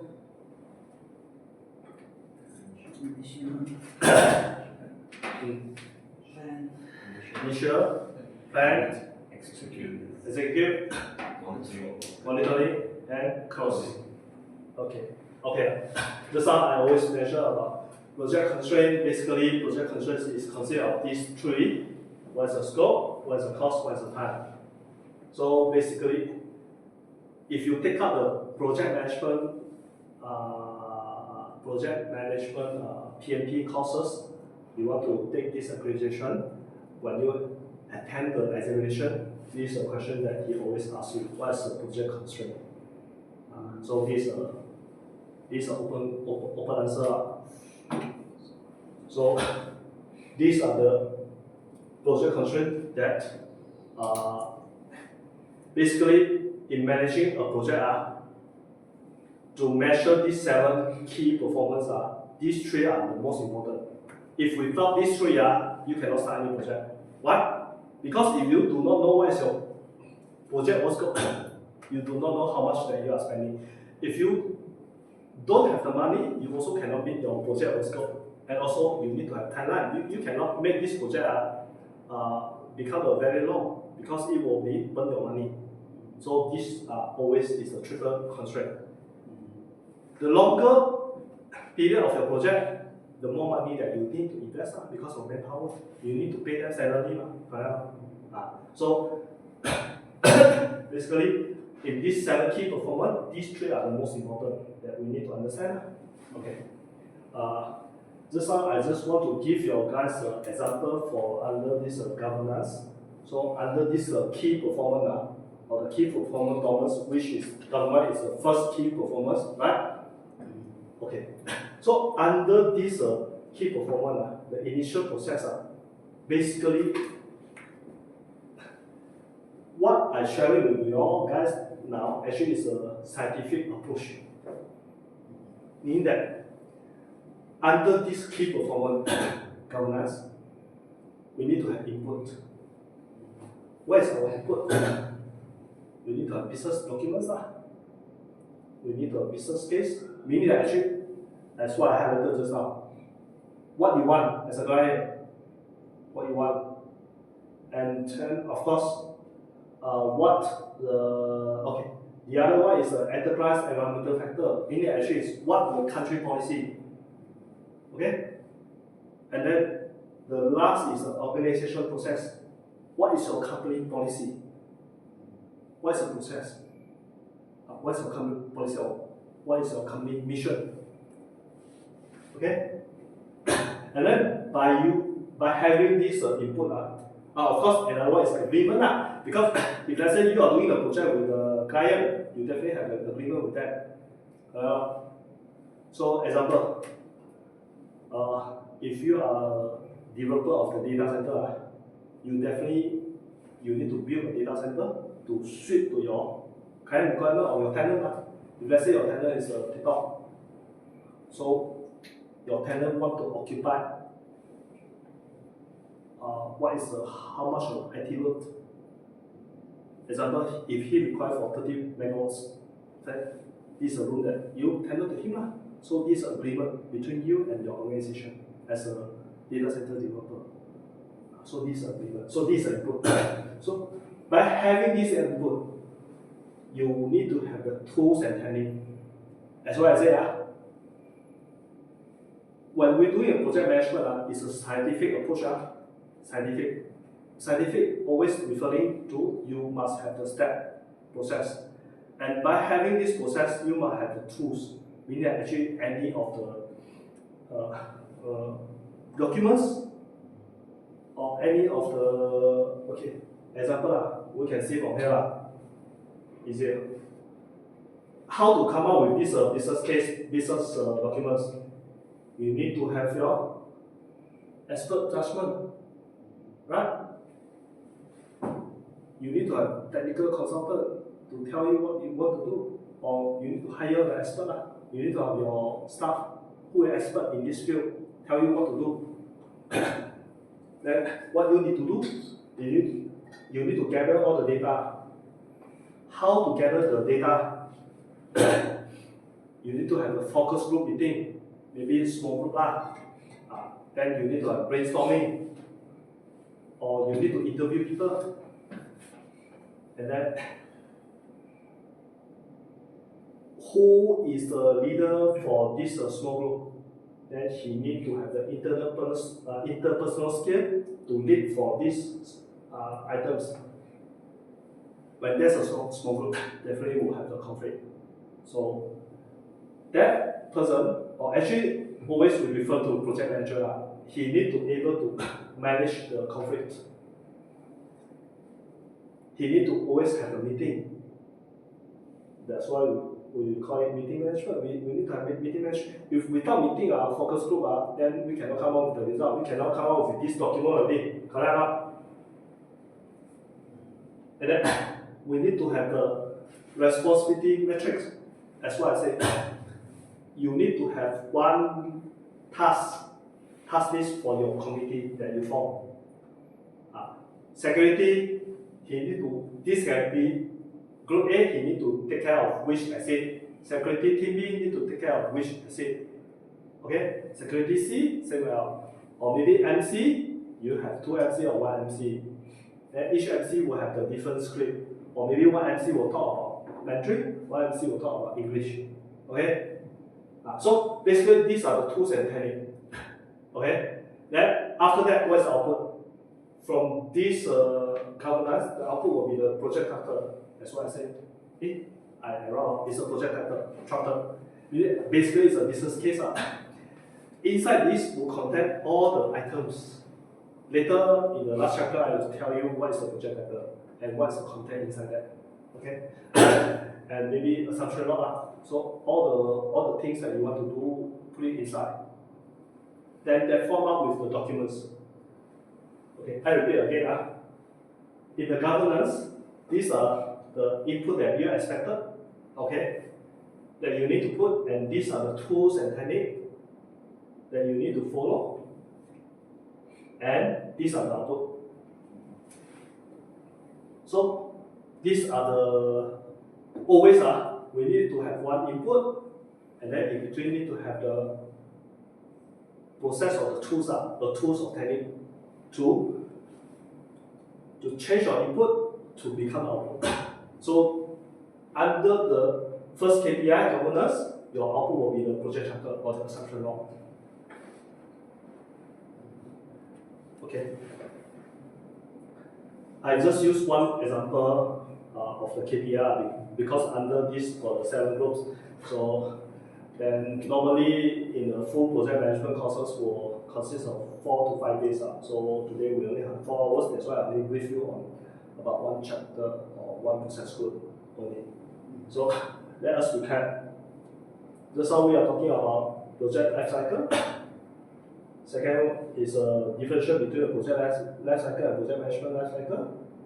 And third is about the mapping from process group to the performance domain, or layman terms I call it as a KPI. What is a KPI that we need to meet? Which is the 7th. What's the first? Huh? Governance. Governance. Second? Scope. Scope. Third? Finance. Finance. Schedule. Schedule. Scope, schedule. Oh. That's not risk yet. Risk, not yet. Last. 7, 5 resource. No, the 7 Procurement. Yeah, 6 is resources, correct. Half is procurement. risk 5. Yeah. Then resource, and then risk. Okay. You passed the module 2 already.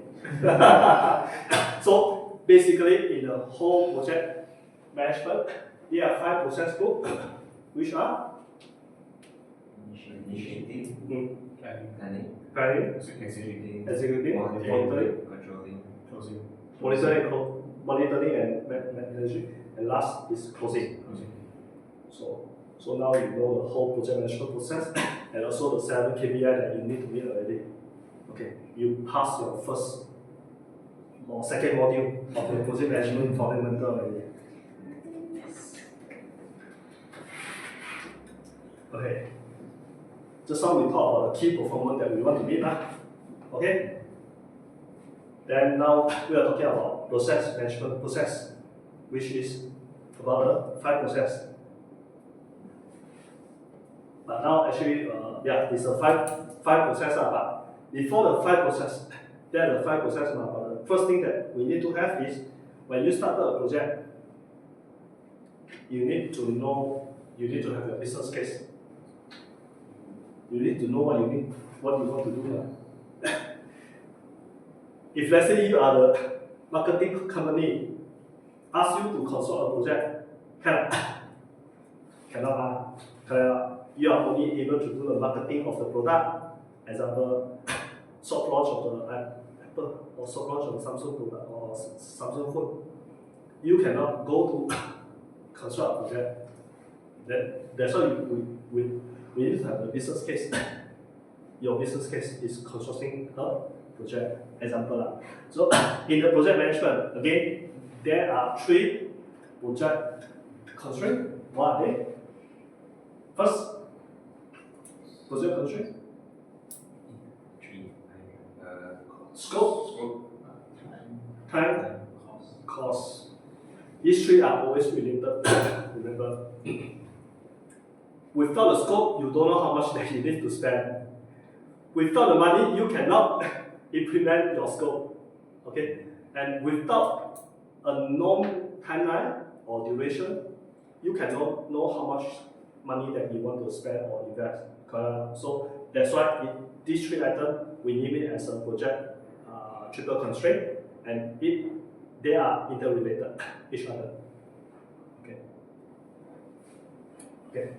So there are 5 project management process. So first, we need to have what is the business case or what is the proposal. You need to have the proposal first, as what you say just now, proposal. And then you only start with your initiative, planning, implementation, controlling, monitoring, and close up. So there are 5 project management process that you pass the module 2 already. Okay? So now we try to go into the detail for this. So this one, we know we need to have the potential project, and then investment, decision, and then come up with the business case and approve the project. Then we only can start our business case.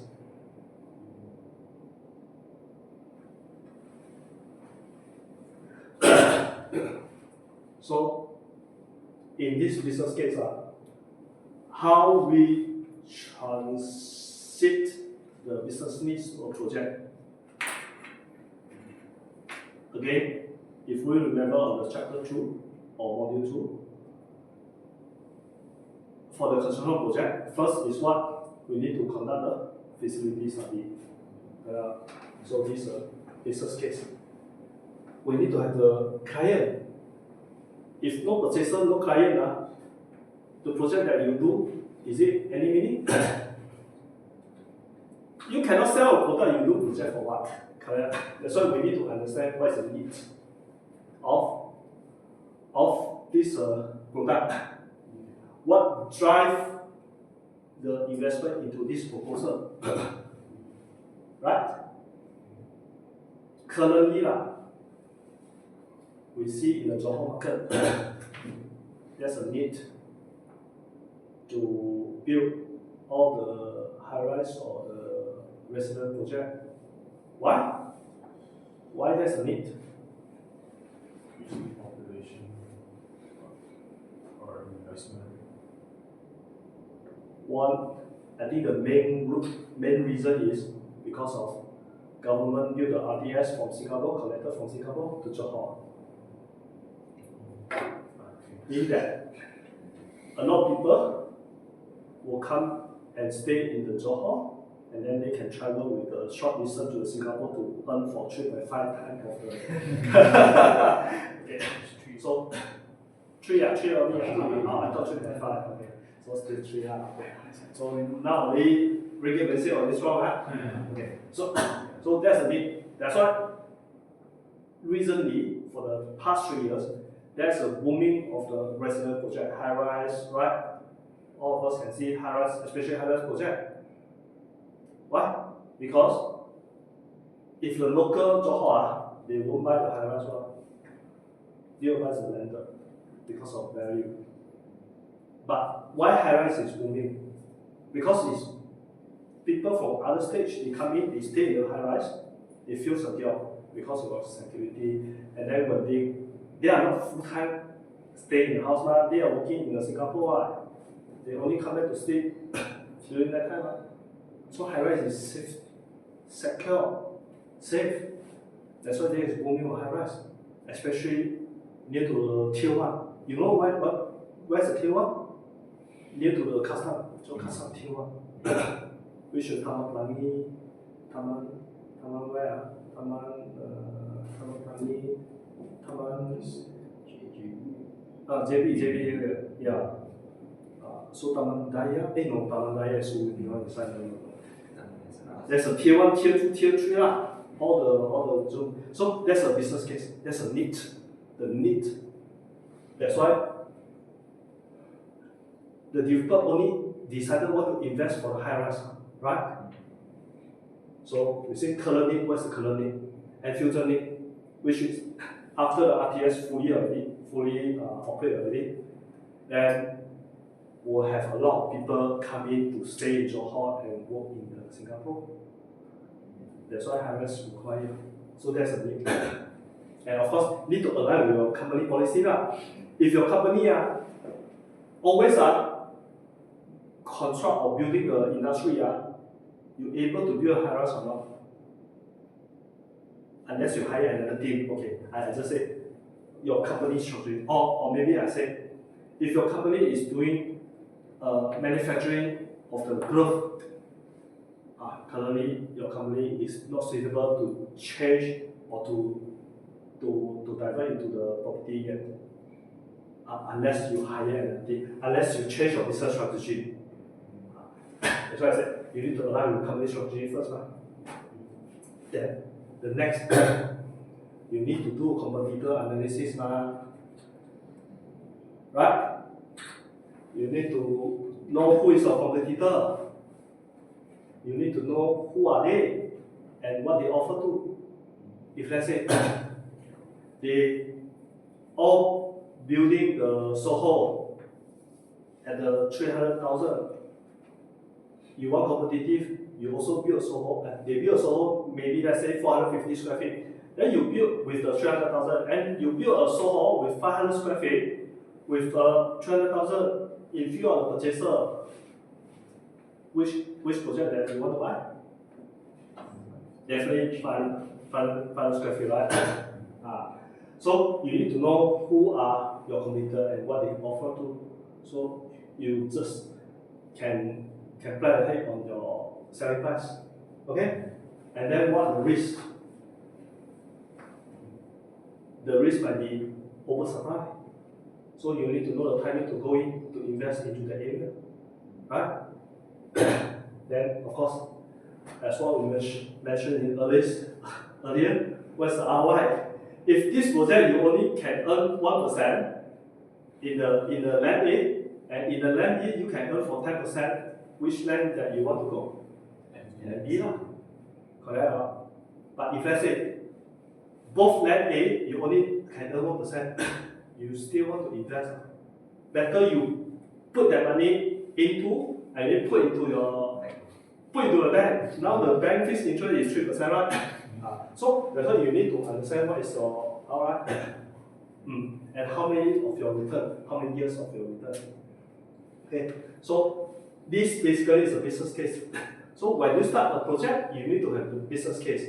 And basically this is an example of the tools that I mentioned. This is a form that you need to fill up. You need to do a equation. You need to come up with your cost benefit analysis. Okay. So, okay, this is a cost benefit analysis. Meaning that the conclusion is the total cost that you invest and what is the return on the investment, as what we measured in the morning session. The return on investment should be maximum 7 years or less than 7 years. Then that only considered as a good ROI. If ROI more than 7, better don't invest. You put into FD better. Okay? And of course, your payback period, your project duration, and then the constraint assumption that you make, and the potential project risk for your resources. Example, you want to build a project in Johor, you may face the risk of the less resources.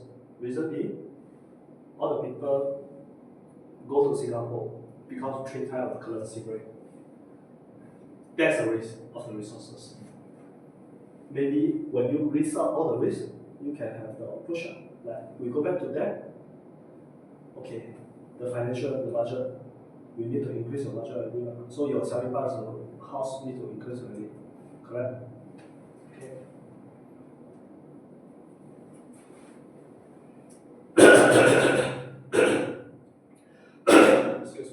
So, basically, just now in that format, we have your the cost benefit analysis, constraint assumption, the project execution, and the risk. And this is the preparation, preparation of the business case. All the items that you need to put in when you do this business case. So these are the items that you need to fill out, that you need to do the analysis. Okay. Okay. It also says that the purpose of the business case is to describe the cost and benefit for the decision made either to proceed or not. Example, you want to construct this project, the cost is 100 million. Your money is only 80 million. You still want to invest. Meaning that actually the cost is the cost that you spend, and the total return that you get is 80 million. The cost that you spend is 100 million. You want to invest. Actually, you're losing 20 million. You still want to invest. So the decision is not to go on. But if let's say in project A, your cost event is still 100 million. For project A or land A, your benefit is 120 million. Which your cost benefit analysis is never. Let's spend that. Oh, sorry, here. Okay. Let's say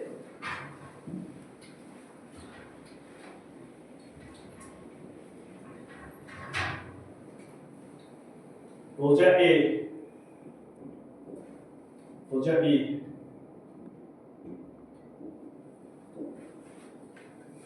We know the cost one.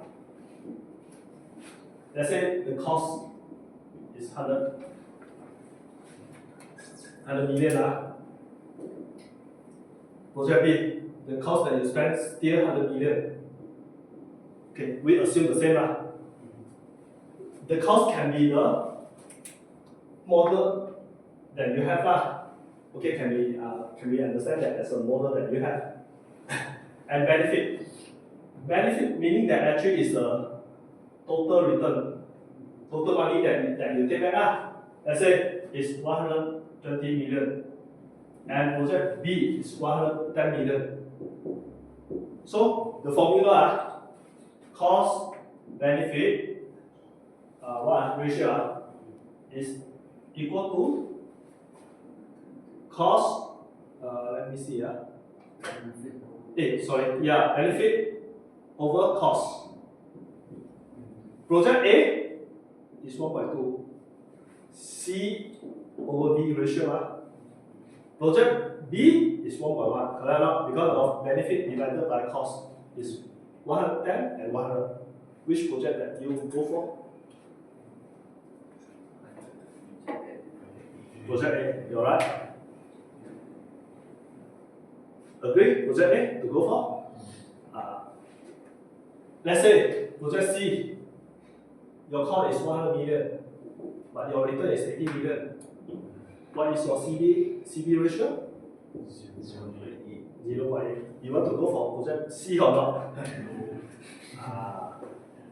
That's all. But in order for you to come up with this cost and the benefit, there's a lot of process that you need to involve. As what I mentioned, you need to have the initial.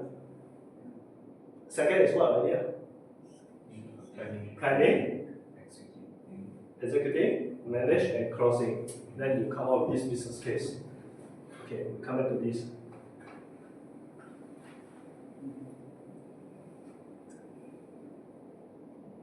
After we decided which to go, then we need to start with the initiating process.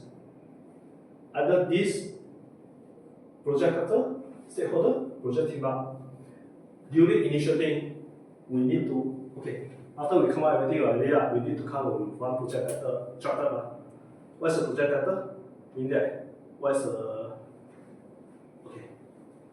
later in the chapter 4, I will tell you the more. What's the project chapter? And then stakeholder, who are the stakeholder?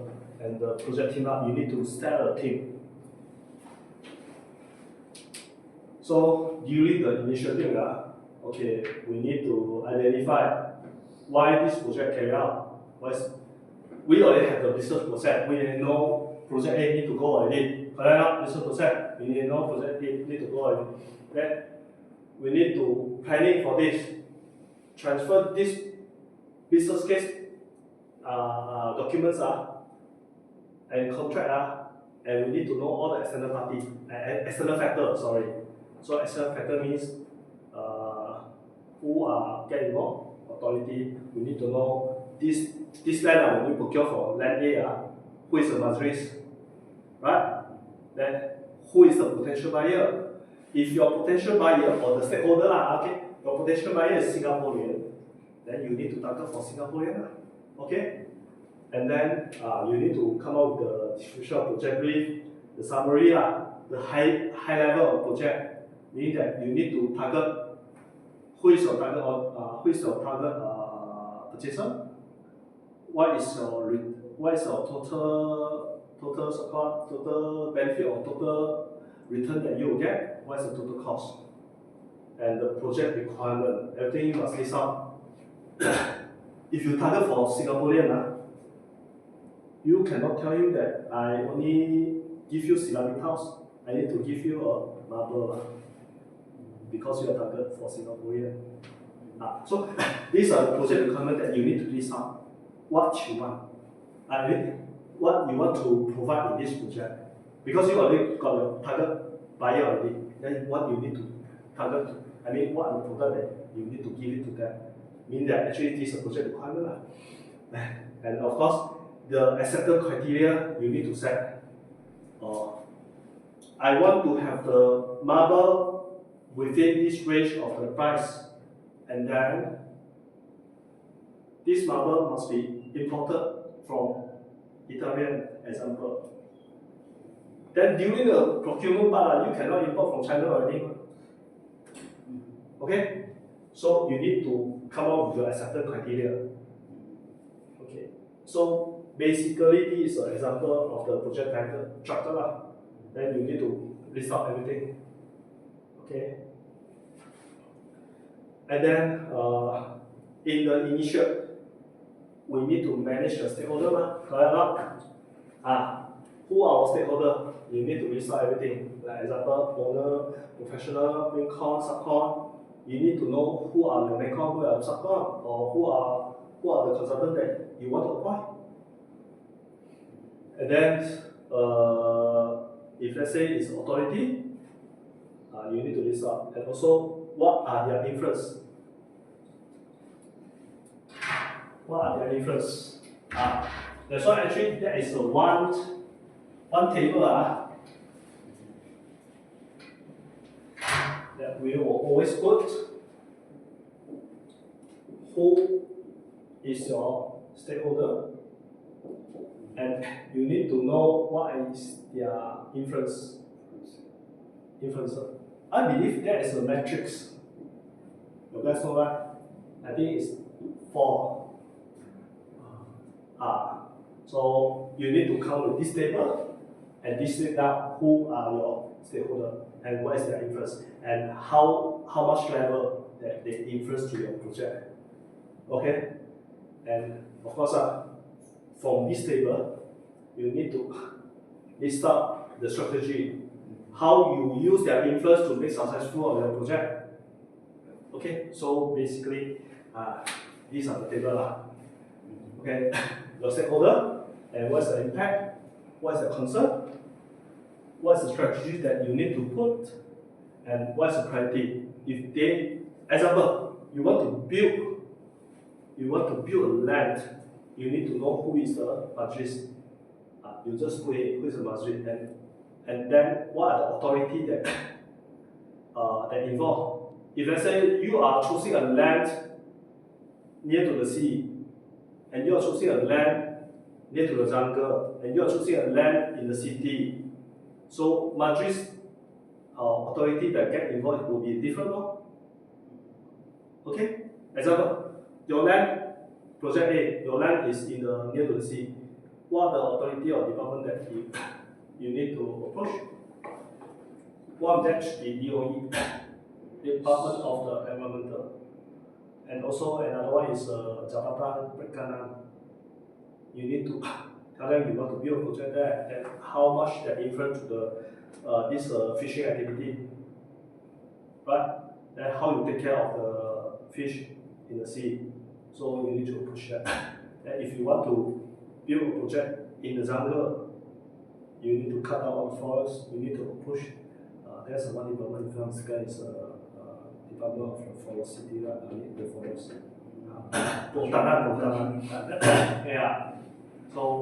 So if you want to build a project in the city, then you need to push the authority or maybe the GKR and also maybe police to take care of the traffic also during your construction. So those are different stakeholders that you need to push. So this is during your initiative process. you need to understand. Then of course, as what I said, you need to know who is your buyer, who is your target buyer. Okay. Then what is the strategy that you need to plan? Okay. These are the four so-called the table that say power, interest. Then you just list them down. Then who has the most power and interest? Then you put it there. Who has the less power and less interest? You put it there. You put it here. Okay. You put it here. Who has the most power and interest? Put it here. Who has less? Put it here. Who has a power but no interest, put it here. Who has a less power but interest, put it here. So you just list out all the things into this matrix, and then later on when you manage your stakeholder, you can based on this chart to manage. But during initiating process, you need to set up project team. So you need to set up all the responsibility of the project team. Example, in the project team, you need to have full project manager. You need to have maybe if let's say your project is a data center, you need to have mechanical project manager. You need to have the CNS project manager, and you need to have the electrical or mechanical, or maybe aircon special HVAC consultant, or HVAC project manager, and you also need to have testing and commissioning manager. If not, nobody help you to do testing and commissioning of your data center. In data center term, we call it CX. CX. Commissioning.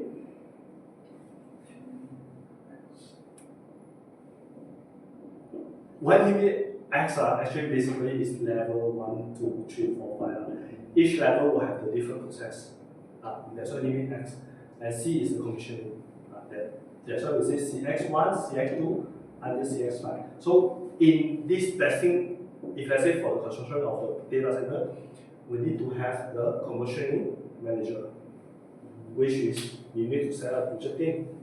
And then, in your project team, you need to have consultant, and you need to identify who is your contractor, who is a specialist to do the data center project.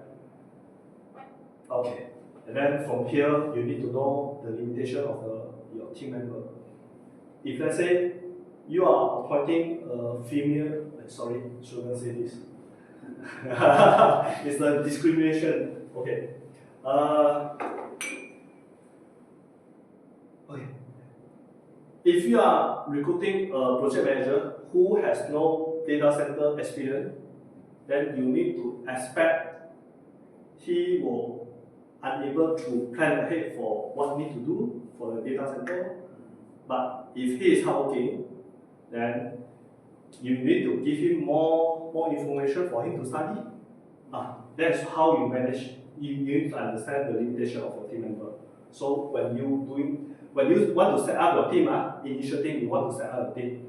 When you appoint your team, if you already think that he has no experience, and you can appoint other project manager has more experience in data center, then much well you spend more, maybe you hire a project manager has a more data center experience instead of this manager have no data center experience. But that's what you need to. But your limitation will be because the project manager in data center experience will be expensive than project manager that in non-data center experience.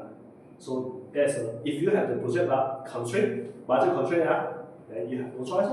But if you have the budget, then you can hire this. That's why you need to know all your constraints before you set up a team. Like example, here you say lack of knowledge, lack of experience, in poor performance. If let's say the contractor poor performance, and then if there's inadequate communication between each other, so you need to come up with a plan. Later I tell you there's one name called communication plan. You need to tell them what is a communication party, but that will be in the planning stage. Now we are talking about initiative. Okay. Come to planning. So in project planning, we will have project planning, procurement planning, risk planning, and project team planning.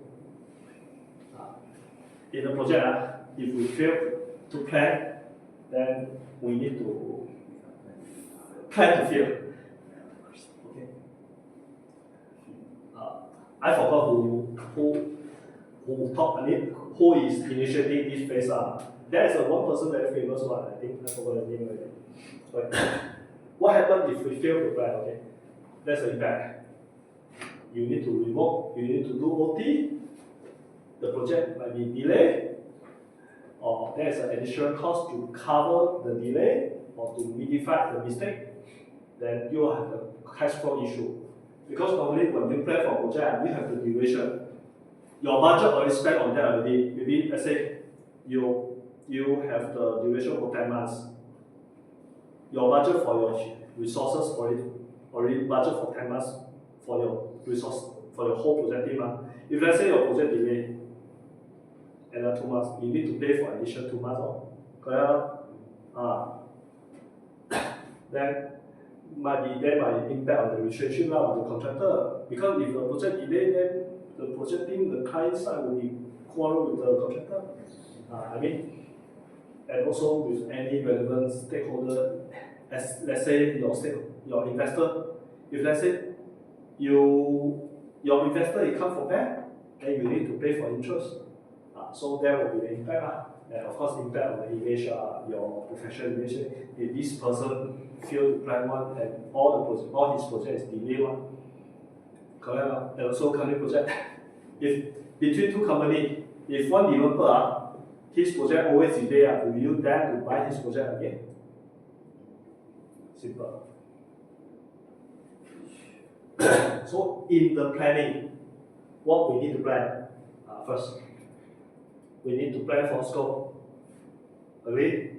Then second, we need to plan for the cost. And then we need to plan for the schedule. Triple constraint. Okay?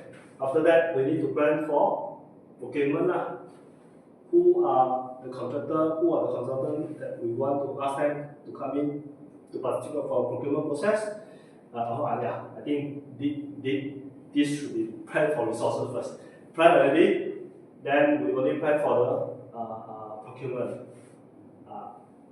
When you come in, the procurement there, some process that you need to follow. And then of course what are the quality and safety on site, and of course the communication that I mentioned just now, communication. You need to have one communication plan so that the consultant or contractor know who to communicate. Okay. Planning, start date, submitted date, major event, key development, completion date. We need to establish a milestone. This is a plan for schedule. Okay, that's milestone. When start date, completion date, major event date, payment milestone. This one, and what is the long lead item that mentioned by Dr. Lee in this morning, and what's the major delivery. Planning schedule. Why, what, how? Why? We need to optimize the planning. We cannot make our planning longer. The longer that you plan, the more money that you need to spend. Agree? Then we need to utilize the resources on our hand. So if let's say 10 resources, these 10 resources that you have basically if let's say they can do for 2 projects, of course you make them do 2 projects, you more save money as a boss. But if you as a staff, I only want to do 1 project. Okay. And with why we need to plan for a schedule? With the schedule, we can monitor the progress, and we can know what is our critical path, what is our critical item or issue, and then what to monitor or what insight. We can compare with the schedule. We can compare what is actual progress and also what is the plan. After we know the issue already, then we only know how to mitigate the issue, right? And of course, with this schedule, we can visualize the relationship between the activity, whether this activity is left behind or ahead. So with this schedule, we can understand the sequence of the activity. Okay, with schedule, let's say example. Sorry.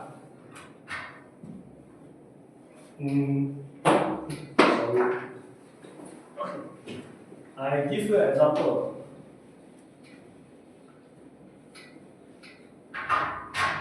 In order to build a building, just say simple example. Building,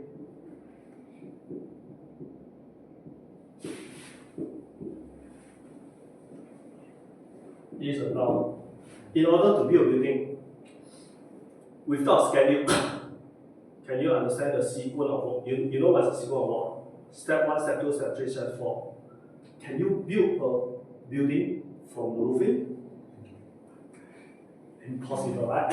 So the sequence will be, we need to excavate the earth first, and then build the footing, cornerstone, backfill, and then build the column, beam, slab, build all the so-called skeleton of the building, and then only build the roof and then the skin of the building, which is wall. After build everything already, we only can build the, maybe let's say got the aircon, we build the aircon, got the light, we build the light, got the so-called, what else? Piping, let's say toilet bowl, everything we build already. This is a sequence. But sequence, as what I highlighted earlier when we doing this Gantt chart. So yeah, we cannot follow Gantt chart nowadays. This Henry Gantt is old school. If we follow him, we follow step by step, without mapping of activity, then the project will be very long. That's why we must follow per or CPM, of course, is a per of CPM. In the actually is activity 1. Basically, when you do activity 1, your activity 2 and 3 can be together. Oh, sorry, this one is 4, this one only 5. 2, 3, and also 4 can do together. And then only maybe 2, actually these 2 can do 3 together. And this 3 can be 4, and this 4 can be 5. Then we know which is critical. Basically, we can do it one part, area by area. We don't need to complete everything, then only go up. So this is a per. Okay. We cannot follow Henry. Okay. So when we understand this sequence already, okay, how we do it. That's why we have this so-called work breakdown structure. All the activity we list out in details. Okay, and together with duration, how many days that we complete this, and how many resources. Okay. When come to the scheduling, what we need to consider. The actual situation, and also the realistic time of duration. When we do this, especially, okay, example, when we do an excavation, we know that this one is a rainy season. Do you think that you dare to say, I can complete within 5 days for excavation? You need to consider for raining. For that, that's why the excavation the excavation for the volume of the earth for the project A, project B, and at a different time, you cannot put it at the same duration. You need to consider the timing, whether your project A, if let's say awarded or started during the rainy season, you need to allocate for more buffer of the duration. That's why you need to understand the velocity of timing or others. Okay? And of course, the lead time. Lead time meaning is what you know.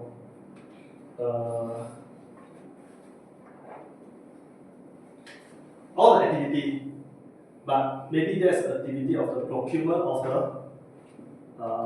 transformer, as mentioned by Dr. Lee.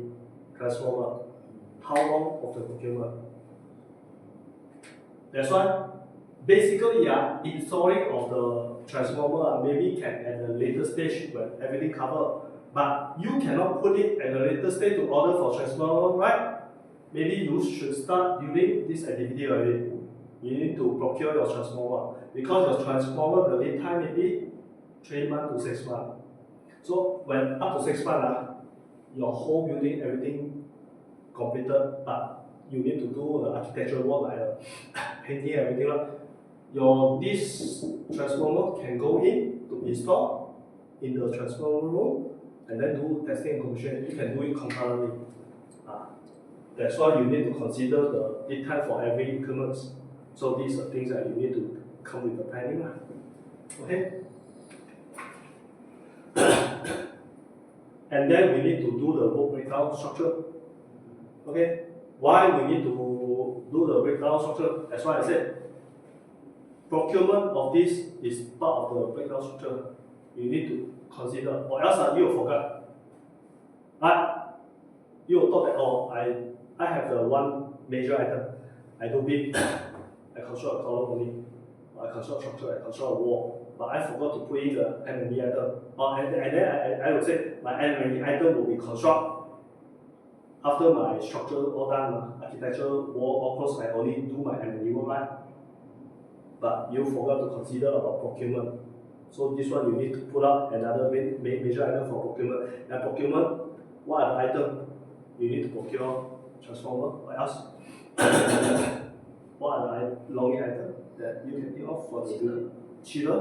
That one is not for the residential. That one is maybe for shopping mall or industrial building. Chiller, transformer. Those are the long items. So you need to come up with the breakdown structure. Okay? And of course, it will tell you that when you break into the small pieces, then it's more easier to manage and you have more idea what you need to manage closely. Okay, that's a definition of the work breakdown structure. Later I'll show you what is that. And critical path. Critical path is, you see, all the item already. So, and then only come to this, maybe item 6. Only can go to item 7 or item 8. Before, okay, when you want to complete a project from item 1 to item 6, what is the longest time that you take? So this is a critical path that you take in order for you to proceed the activity 7. You need to achieve the activity 6 completion first, right?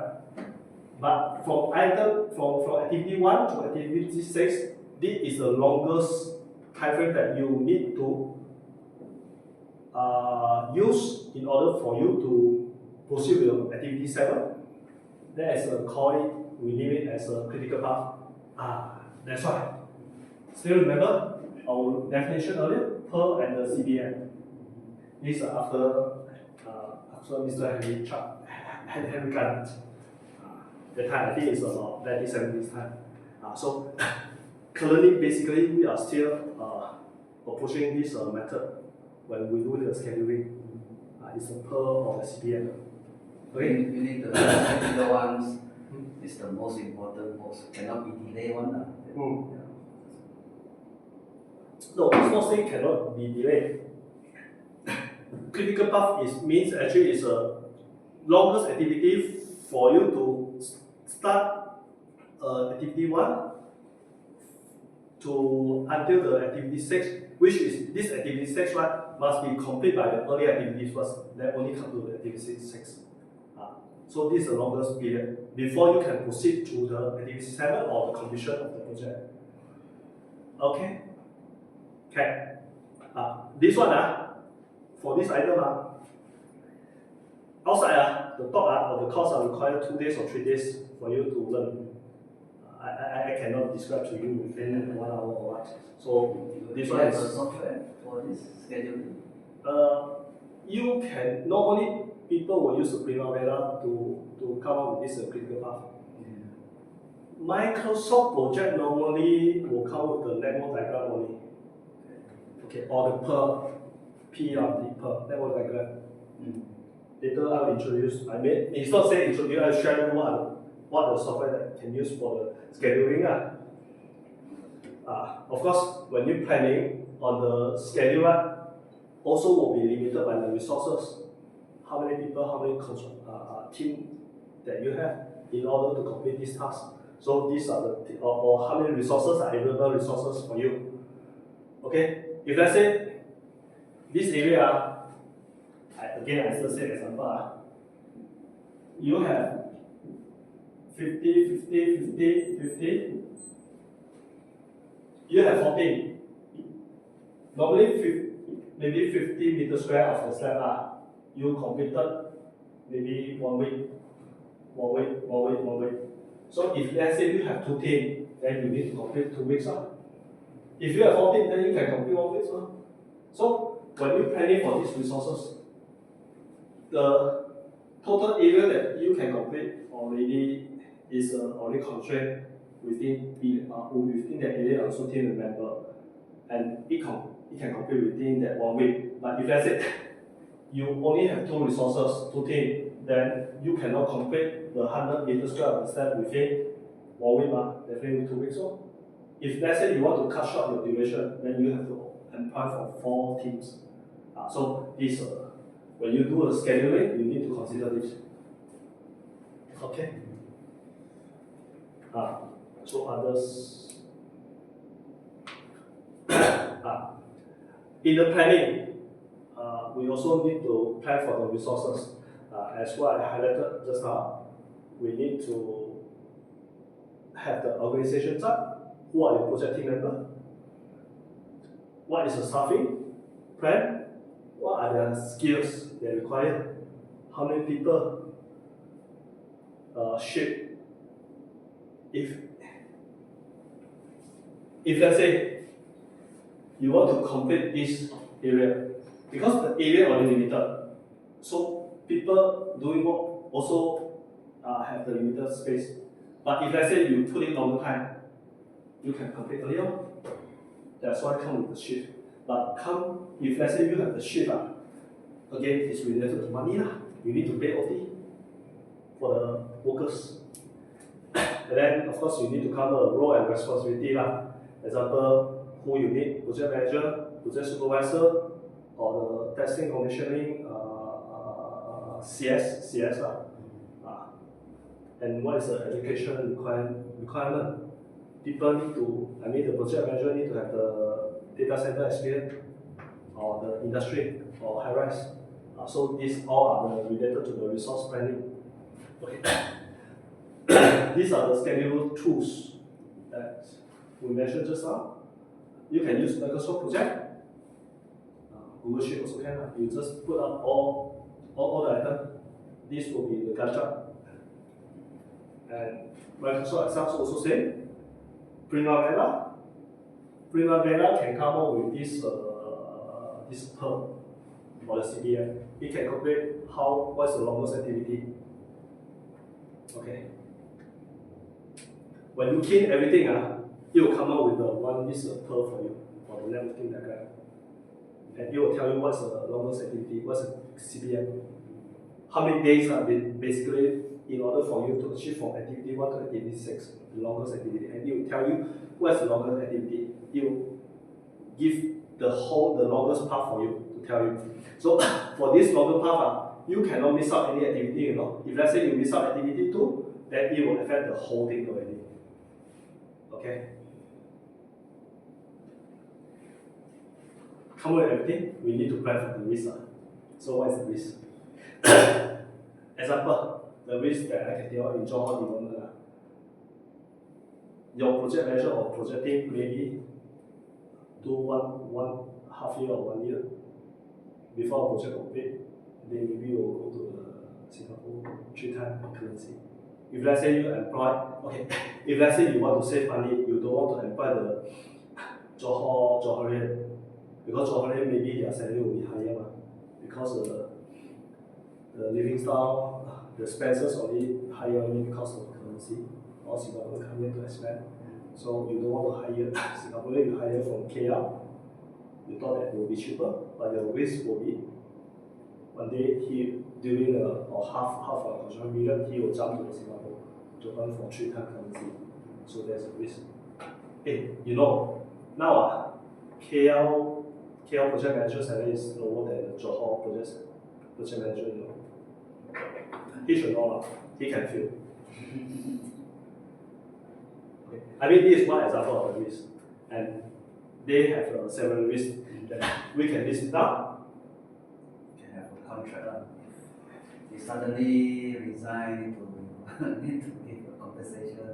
No. The staff only will give the notice period of 2 months or 3 months to company only. Cannot suddenly resign.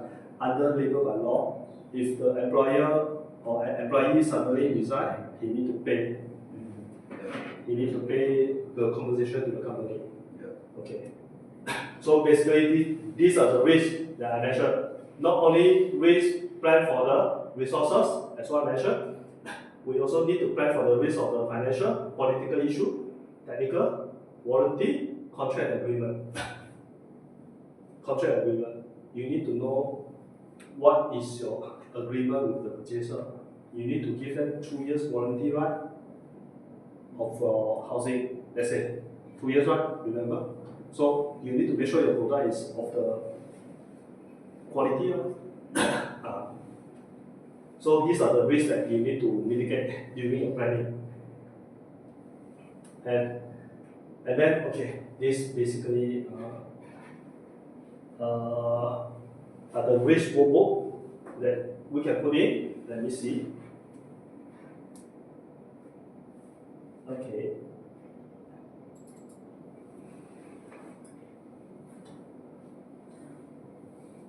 It's not this.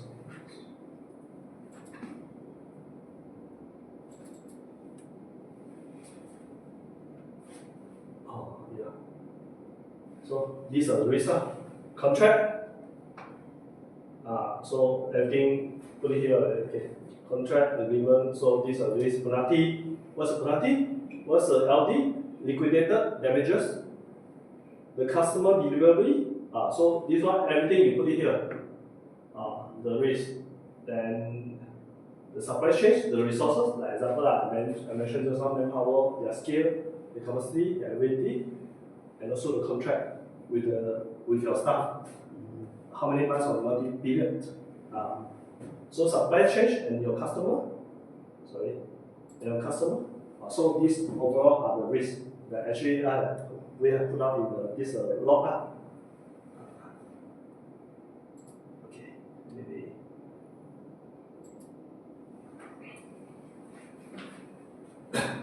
So these are risks. I mean the tools that I'm using. Remember, in the project management, there's a tools for every process. So these are tools that I'm using. So these are costing. We need to plan for the cost. So these are the cost estimation and also the forecast that we need to manage. These are example of cost. The cost estimation for the project. So, and this is the procurement planning. But of course, every company has their own procurement process. So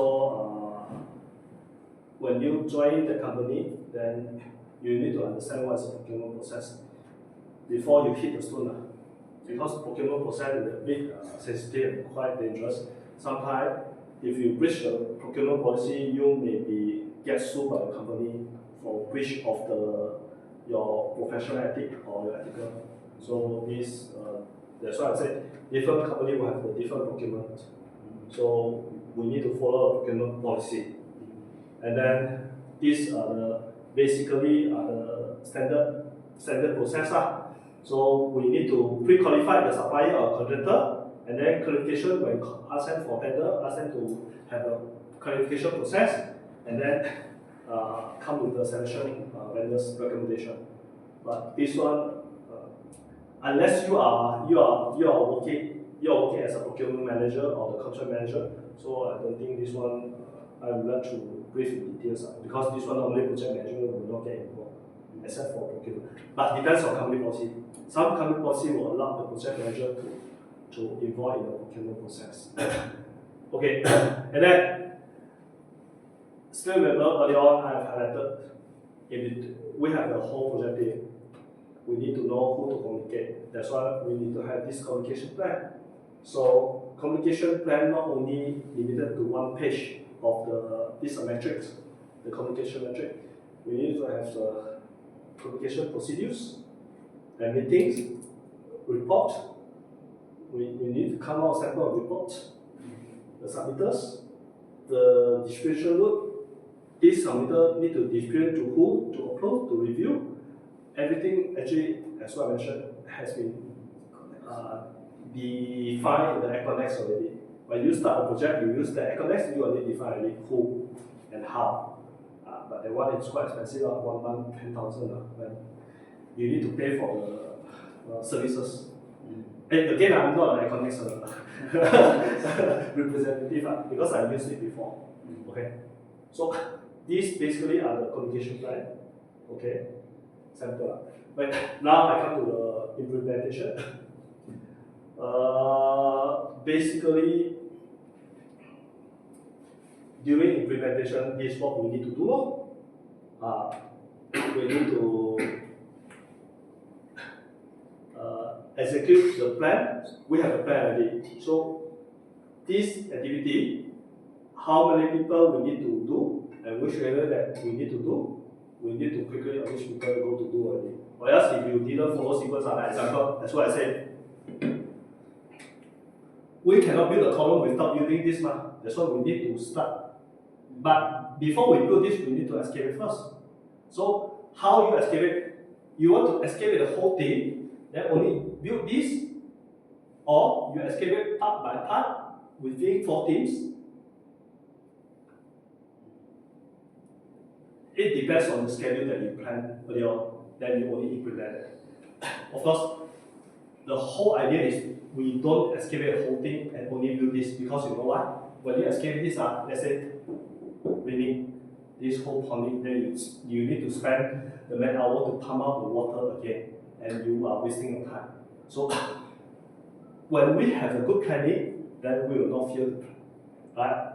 Okay, so this basically implementation stage is something that we implement and we go to build this. And during implementation, we need to, when the contractor on board, everything already right, then we need to sit down with them, meeting with them, as what I said earlier, and then validate the work scope with them. And then review the items, review ensure they implement. Because sometimes when the contractor or whoever comes in, right, they intend, not say purposely, I say intent.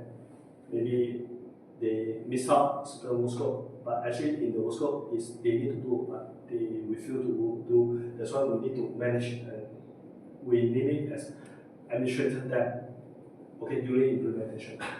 So why we need to do that? Because we need to align with the developer. Because when you promise to the client or your purchaser say that you want to give them the marble tile, at the end you give them a ceramic tile, then you die, they will sue you. This is a risk. Okay? During implementation, we also need to have this checklist in order to close the gaps. So, example, we need to have a PO, we need to know what is the contract, we need a drawing, we need a proposal, specification, DQ, in order to make sure you know what contractor need to do. Okay? So, during the project, during the implementation stage, a project manager needs to ensure each gap of the scope, deliverables, is closed and completed. Again, that's why I say this. If let's say your scope is asking to put the marble, the contractor put the ceramic, then as a project manager, you need to ask them to take up before they continue. Or maybe early stage, you need to approve from material first. At early stage, you need to ask them to submit the material before they proceed with procurement and before they construct. We cannot wait until they construct. If let's say there's no proper process, ask them to submit for the material submitter and approve, and then procure, and then only implement. Then you direct allow them to implement, then you will have the risk of the delay the schedule and rework. So that's why we need to plan ahead. And during implementation stage, we need to monitor the process. Okay. Then of course, that early stage already, then these are the things. Okay, we need to ensure ask the contractor to do submission. These are the submission that they need to submit. This is during mobilization. Mobilization means actually when the project starts, contractor want to come in, step in to your project, what you want them to do. Ask them to submit insurance, method statement, safety of work, working permit, transportation plan, and then these are the material. Material are toolings, are machinery, personnel. These are the things that they need to assign in. The working aside, what they need to do, they need to ensure the quality of the workmanship. Of course, they need to have QC manager, and then they need to wear the safety PPE, and they need to have the consultant to support to inspect and to approve their thing, everything. Then of course, related to money, the contractor need to submit for progress claim. Then let the consultant or the client approve, then they only can claim for money. This is during implementation. Okay. So what are the activities involved in the implementation? Basically, these are all the activities. Okay. But prior to start implementation, actually, we need to have a kick-off meeting, project status meeting during progress, and then they need to submit for a progress report. This under the project planning stage, the communication plan. Right? Still remember, communication plan, this is what we plan. And then during implementation, we want contractor to submit for the project progress report, and then we want them to attend for the project or status meeting or project progress meeting. And then, of course, they need to do a testing commissioning, and then we can request the contractor to give a training to their workers and their staff. Maybe some of the workers that they employ do not have a CNEB green card, or do not have the certain training certificate, that they need to attend training. Because under by law, all the construction workers if he is a bricklaying, he need to have the CNEB the training certificate. If he is a welder, he need to have the welding certificate. He need to be qualified to become the welders. So these are the training that we will ensure them to do during this implementation. So these are the things that we managing the subcontractor. Okay. As what I mentioned just now, when we start the meeting, we need a kick-off meeting. What is the meaning of the kick-off meeting? Do you know? First meeting. Yeah, it's a first kick-start meeting. So, during first kick-start meeting, what you need to do?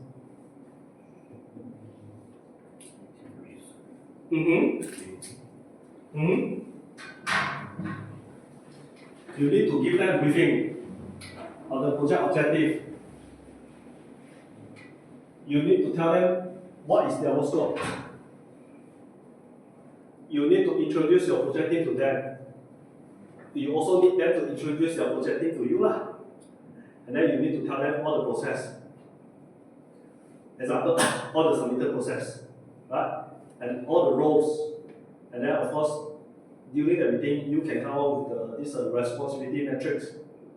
And then the communication plan, who they can communicate. You need to tell them who is your consultant. Let's say they want to submit a certain thing, but they definitely don't know who to submit, right? It's not say that they don't want to follow the procedure to do a submission.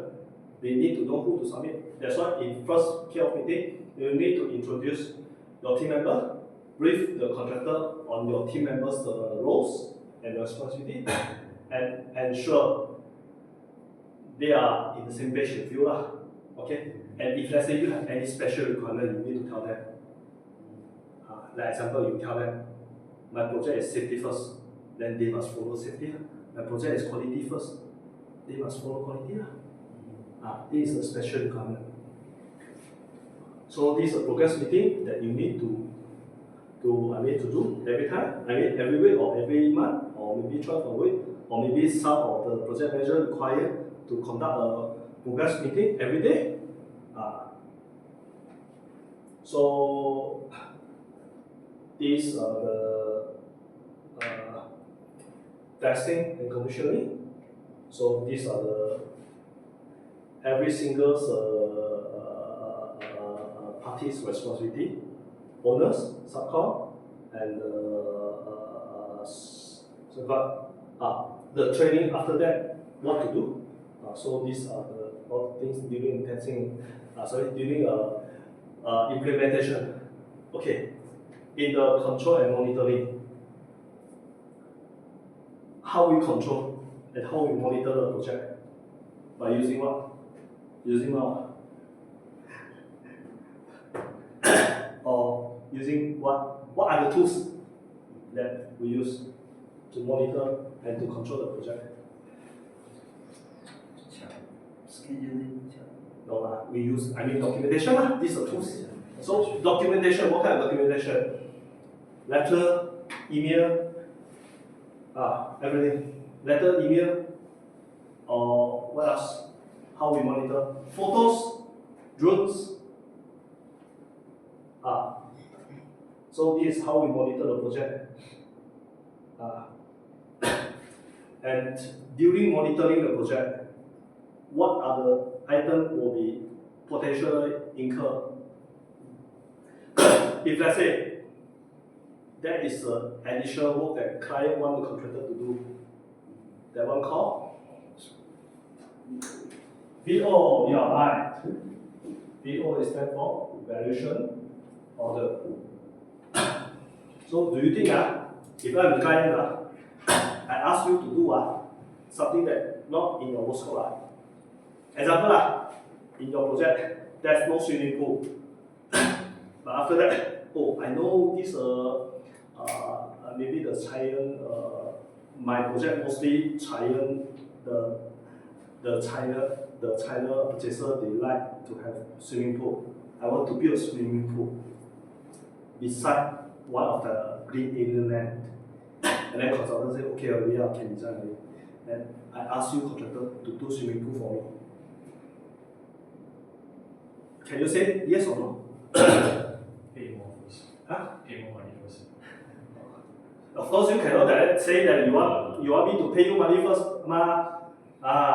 this one will, as a client, I don't want you already, or next project I don't want you already, of course can right? But how, as a contractor, how you implement that? During the control monitoring process, how you request? You give me a drawing first. Without drawing, I cannot build. So this is a proof of the document that client or I want you to do. You got a proof of the document already. I ask you to do. I cannot verbally tell you, hey, I want this. Without any document, how do you build? How do you do? But you need a drawing for me. This documentation. That's why I said documentation. And then we need to versus with the contract document. What is the earlier contract document? If the contract document or the contract drawing do not have a swimming pool, now I give you swimming pool. We name it as a valuation order. And then you cannot say no one because under the contract, whatever client asks you to do, you need to do during your construction, during your contract period. But you can tell me what is the cost that you involve and what is the additional time that you are required. If let's say I tell you, as owner, I tell you, contractor, I want you still complete on time. I don't want delay. You also cannot say cannot. Can, no problem. But you need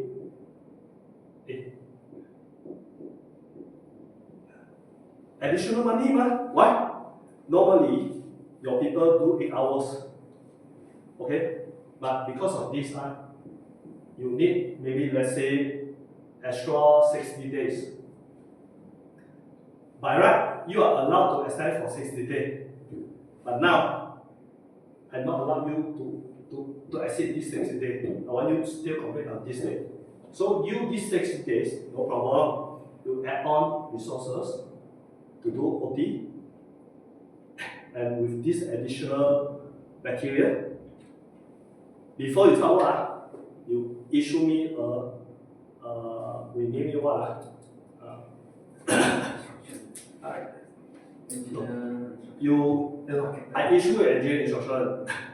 As a client, I will ask my consultant issue an engineering instruction. Then after that, you issue me cost and the time impact. But I tell you no time impact, then you issue me a cost impact. What's the cost impact? With the additional manpower or resources that you utilize. So you need to ensure I agree first, then you only start one, or else there's no money. As mentioned by Dr. Lee. Remember, if let's say I ask you to do and you direct do already, without telling me the impact, I thought that is free one. So you do already, you cannot dismantle the swimming pool, right? So by during the monitor and control process, I issue you this drawing, you need to tell me the impact first. Then if I do not say anything, means I agree, then you can proceed. Within certain date, because under the contract, they will say contractor need to feedback to the client what the impact. Then client, if let's say got a concern, they will directly negotiate with the contractor on the price, on the VO, and then before they proceed. So don't need like a physical contract or written or anything. That's an EI, engineering instruction. Okay. Or the instruction come from an employer already. I issue you drawing. Right. This is different from contract document already. So this is additional work. I issue instruction already. Or else, as a contractor, you don't have any document for you to build a swimming pool. Right? Then, when you, as a contractor, receive this drawing, you need to come back to me, to the client, tell me the cost and time impact. If let's say client insists no time impact, then you will add on more money. So you need to tell me, if you didn't tell me, then you will get no pay. Okay, so this is how we monitor and control. But of course, again, it depends on the contract. In the Malaysian market, there is a different contract. Example, platform. The second is IEM form of contract. And then now, actually, if for the international project, normally using a FIDIC. So it depends on the contract. What contract written, then you as a project manager, you need to know how to administrate the contract or implement. So what I tell you just now actually is a generic approach and procedure. But in every single, in different kind of contract, right, it will tell you different kind of step. So you need to follow. Understand? Because certain contract tell you within 7 days, you need to tell the client back what is the impact. Certain contract say 28 days. Certain contract say you or no, every contract also need to, the contractor also need to write back to the consultant, to the client. Some contracts say client no need to be agreed on the cost. As long as the contractor feedback to client, if client silent, maintain silent, means that actually already agree with the cost already. So different kind of contract, so you need to read it details. Okay? Get it? Right. So this is a close up. Basically, close up. These are the documents that need to get involved. So we need to have close up meeting. We need to transfer all the documents OMN. Warranty OMN is stand for operation and manual documents. Some equipments got one D product and also OMN how to use it, right? You need to transfer the operation team. That is operation. No project, operation. And then you need to ensure all the document has been signed, or else the contract is still open. Okay? And of course, normally clients project team will conduct a lesson learned. Okay.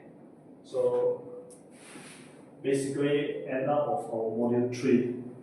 So let us recap. In the module 3, we have studied on the business case. Okay. So what is a business case? As a business case, proposal. Okay. We define labor tag proposal or needs. what you need. What you need. Correct. With the business case, you only can start the project. Without this, you cannot start, right? So it's a business case. And then in the project management process, what are the 5 processes that we are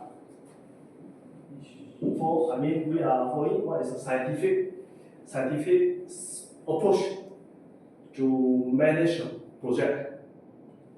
First, initiative. Second, planning. Third, execution. Fourth, control and monitor. Last, closing. Good. You are passing module 3. Okay. So in the module 4, basically, just one of my project. Okay, one of my project that I'm currently managing, and actually, I will try to use all the terms that we learned just now to tell you about the project. So, do you want to have a 5 minutes break or want me to continue? Yeah, 5 minutes break.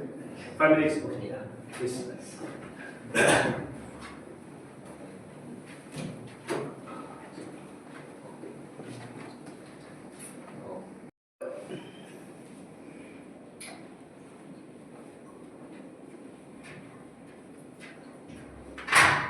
Okay, welcome back. Let us start on module 4. Basically, this is one of the case study or the actual case in one of the projects I'm managing right now. Okay. Okay. So basically, this is a project background, and this project actually basically currently is in the Ulu Tilam, at the east side of the Johor, and this data center project consists of the 5 data center, okay, which is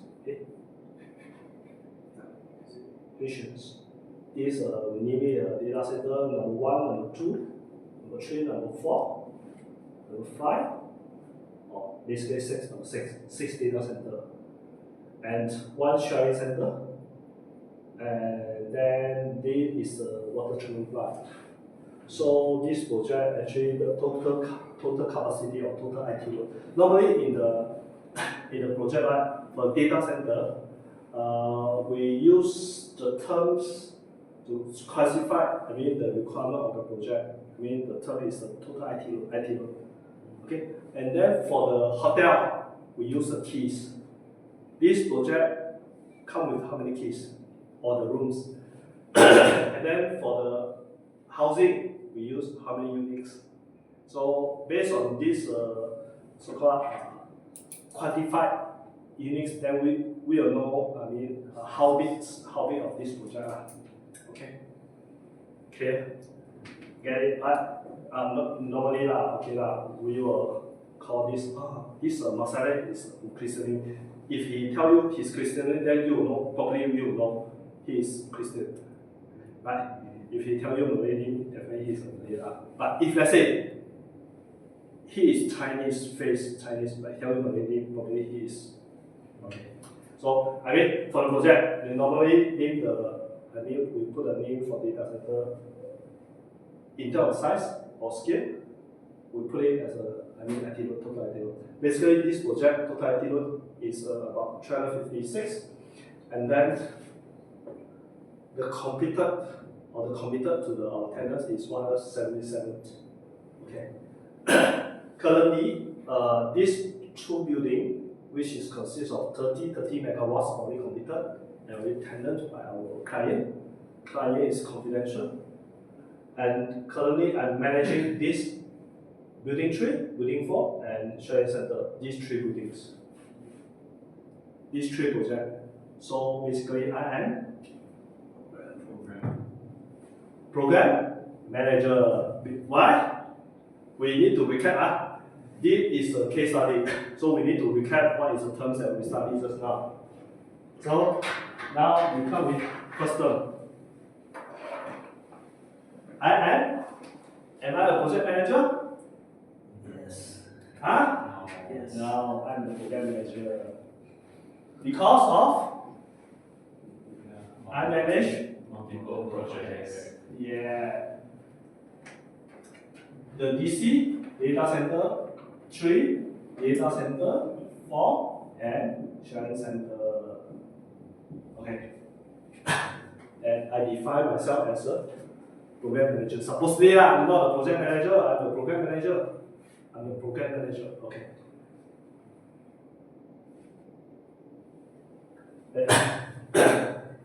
This basically is my project technical data. So that's what I say. The total capacity for the current project is 255, and custom committed is 126 for the project. Okay, and the size and the scale. These are the technical spec. Size and scale is 200K square meter of land and 150K square meter of the building area. This is only referring to 4 buildings, okay? And the design, this is our PUE. PUE actually is another term. It's a power utilization efficiency. But this is a technical term. It's not under PM project management term. This one basically is a power utilization efficiency, meaning that the lesser it is, the lesser is better. Meaning that it uses lesser power. Okay, but this one too technical. I don't want to. Explain here. I just want to tell you this is our technical spec. So the design standard is design standard tier 3 plus. Meaning that actually, if tier 3 plus we need to commit to our client power uptime, the power uptime. You know what's the uptime?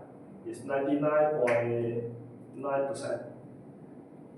If let's say 1 year we have 360 days times 99.9, I forgot the percent. About this, we need to commit to them 330 something days. Maybe you can give it a 364.6. 364 or 6 days. Meaning that you only have 0.6 days of downtime. Okay. In other words, this data center must be every day also in operation. Only 0.4 days time are allowed for maintenance. No, it's not maintenance, it's power disruption or the IP disruption, the service provider. That's why actually in this project we will have the 4 telco. We name it as a telecommunication redundant or the power redundant. We need to have at least 2 power supply. 4 power supply come from 2 resources, and then also 4 telco service provider come from 4 resources. We only have 0.4 days downtime only. But this one too technical. I don't want to say. Okay. Basically, in short, this is our commitment to the client, to our tenant who rent or lease, not say rent, lease our data center. This term basically is called what? This whole scope, this whole thing is things that we sell it to our tenant to tell them this is our commitment for this project. Basically, this whole thing is called what are the terms that we learned just now? Second terms. Huh?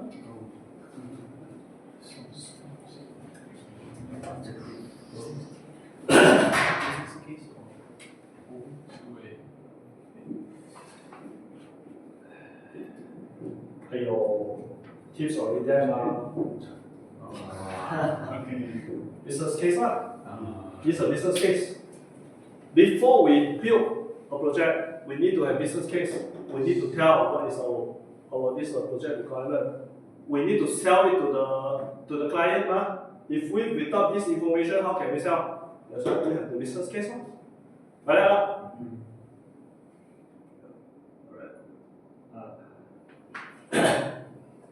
And then this basically is a construction process of the phases. So for a data center project, most important is the fabrication of our M&E equipment, shipment, installation, and deliverance. Okay. This one is what?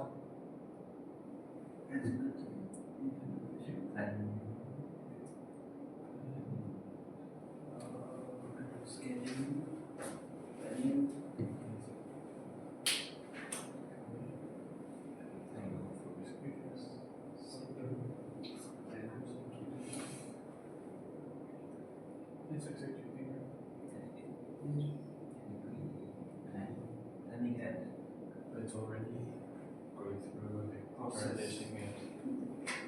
I hear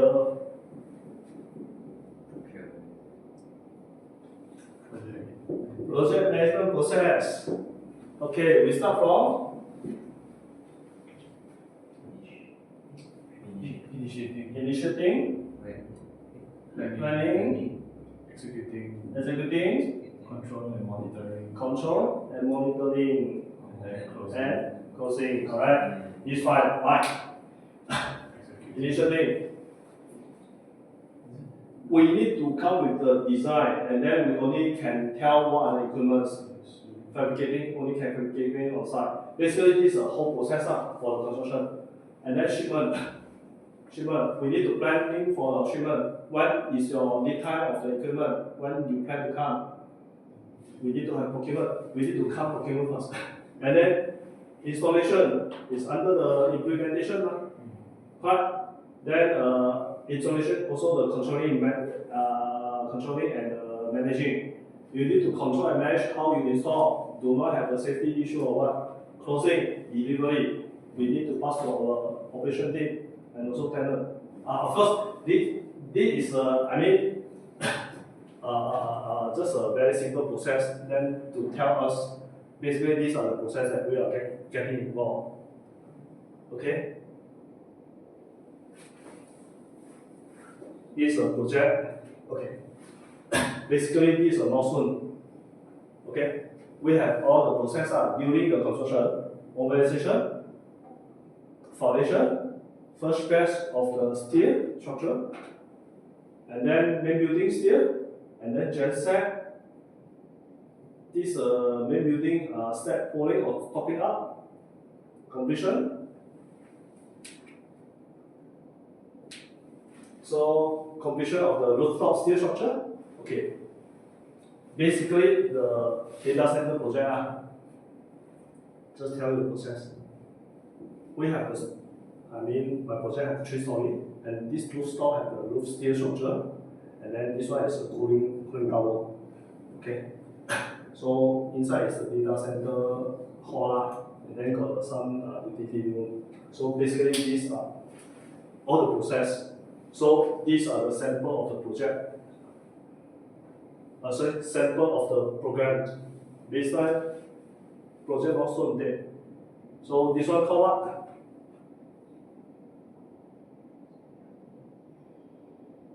This one, okay, this one is CNF. So this one is electrical. So electrical contractor also mobilized, and they need to do some design development and the material procurement, lifting of this owner supply equipment, the electrical construction, HVAC, piping, ventilation, plumbing and drainage,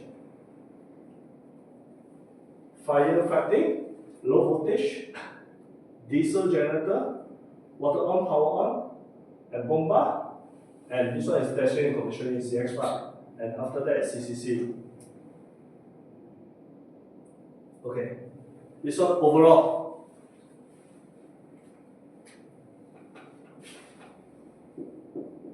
Overall.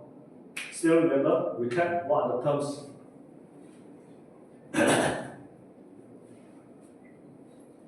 What are the process that involve?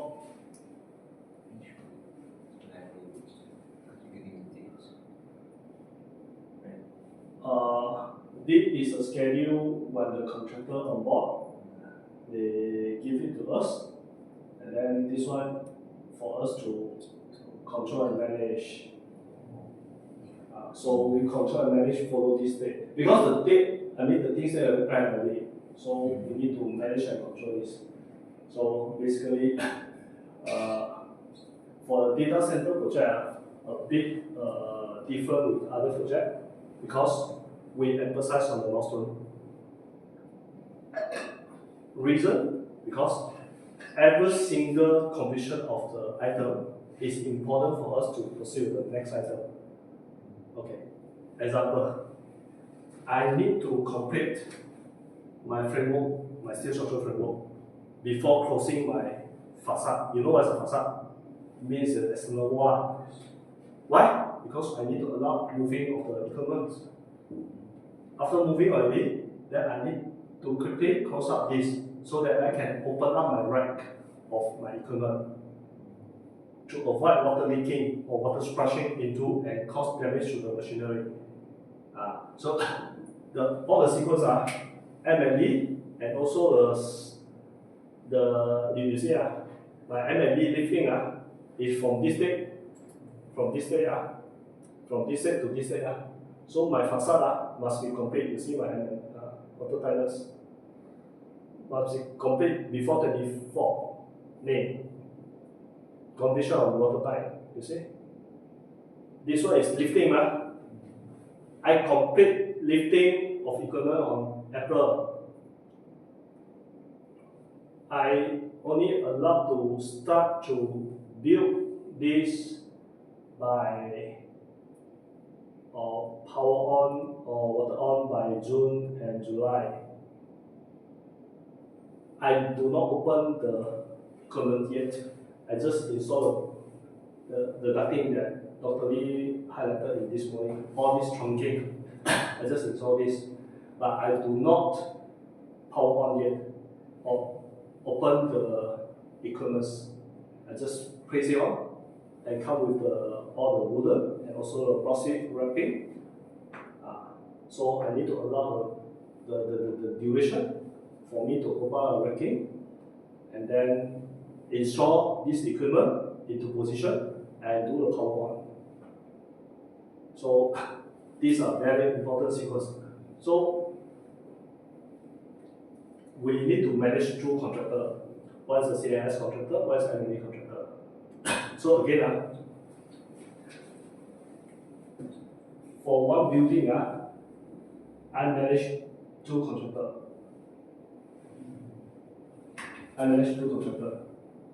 This one is CNS, this one M&E.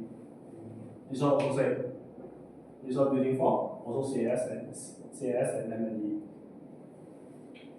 Basically, overall, I manage 4 projects. Program. Supposedly, I shouldn't call myself as a program manager. I should be the portfolio because I manage 2 programs. Because this one is one project. So 130 plus is one project program. Because the project, or is it by definition correct? Okay, then now my turn. Is it by definition correct if I call myself as a portfolio manager instead of program manager?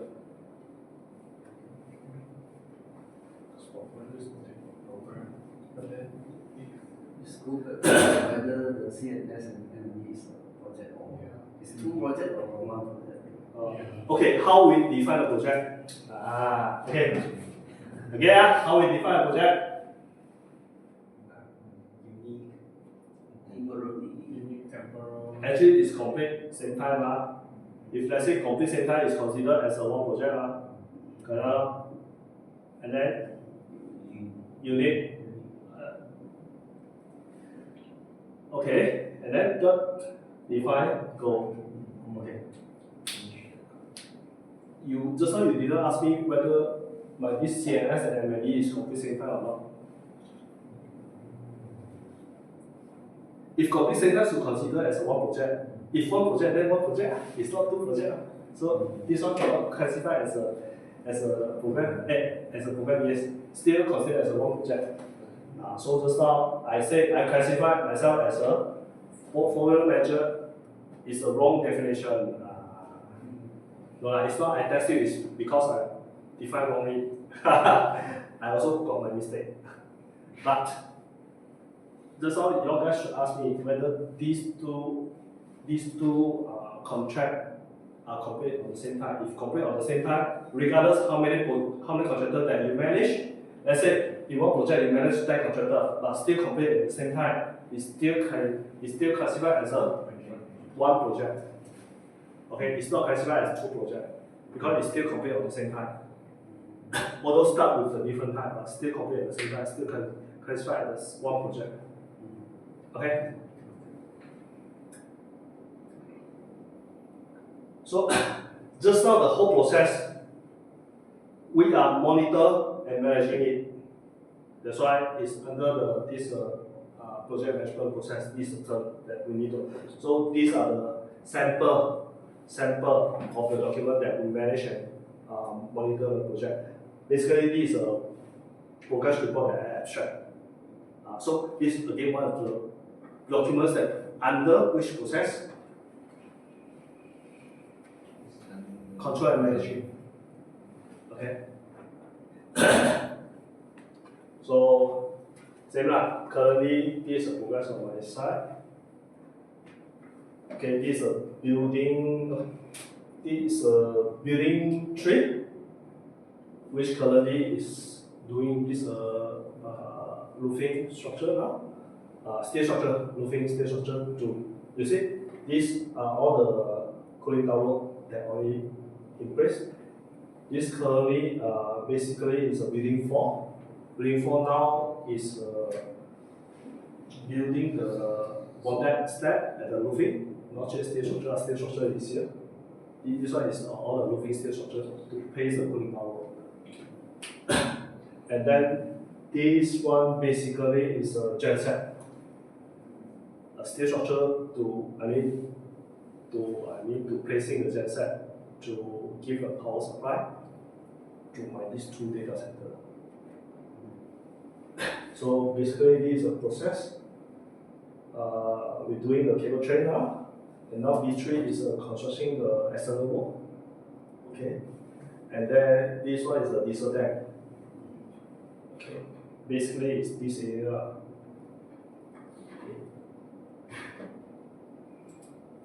This area. Okay, that one is a close view for this area. This is close view for this. So this currently is the wall at this area.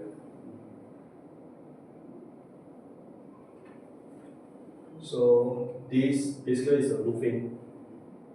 Just now you can see from here, right? From here. So this is a close view. So this one basically is inside the building. This one is what totally mentioned in this morning. All the services, hanging up, all the utility, and which require to do the beam. So this is a waterproofing process. So this one basically is all the mechanical items, inspection, all the mock-up that we do. Okay. This one is cooling tower, pump set, fan wall unit. Okay. Any questions? After the end of this fundamental of project management. For this kind of project, what's the estimated salary for yourself?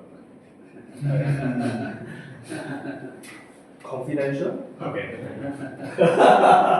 So, it depends on your capability. Some project manager can be few thousand, some project manager can be 10,000, some project manager can be 20,000. Depends on capability and your knowledge. So of course also depends on the area. If you are in Penang, then you are very cheap. Penang very cheap. Penang maybe 5,000 project manager. Next question. So for this kind of data center, what is like the total time frame for like the critical path? Maximum 12 months, but now some of the data center developer try to compress it up to 10 months, or some already compress to 8 months, which they committed to the client or tenants. So if they want to compress it to let's say 8 months, then you will need to get more money from them. You need to give more money to a contractor to compress their schedule. As what I highlighted earlier, the project constraint always scope, time, and cost. These are project trigger constraint. So you want faster, you need to give high cost. Although your scope is the same. Unless you reduce your work scope. Cannot, work scope is the same one. Clear your question?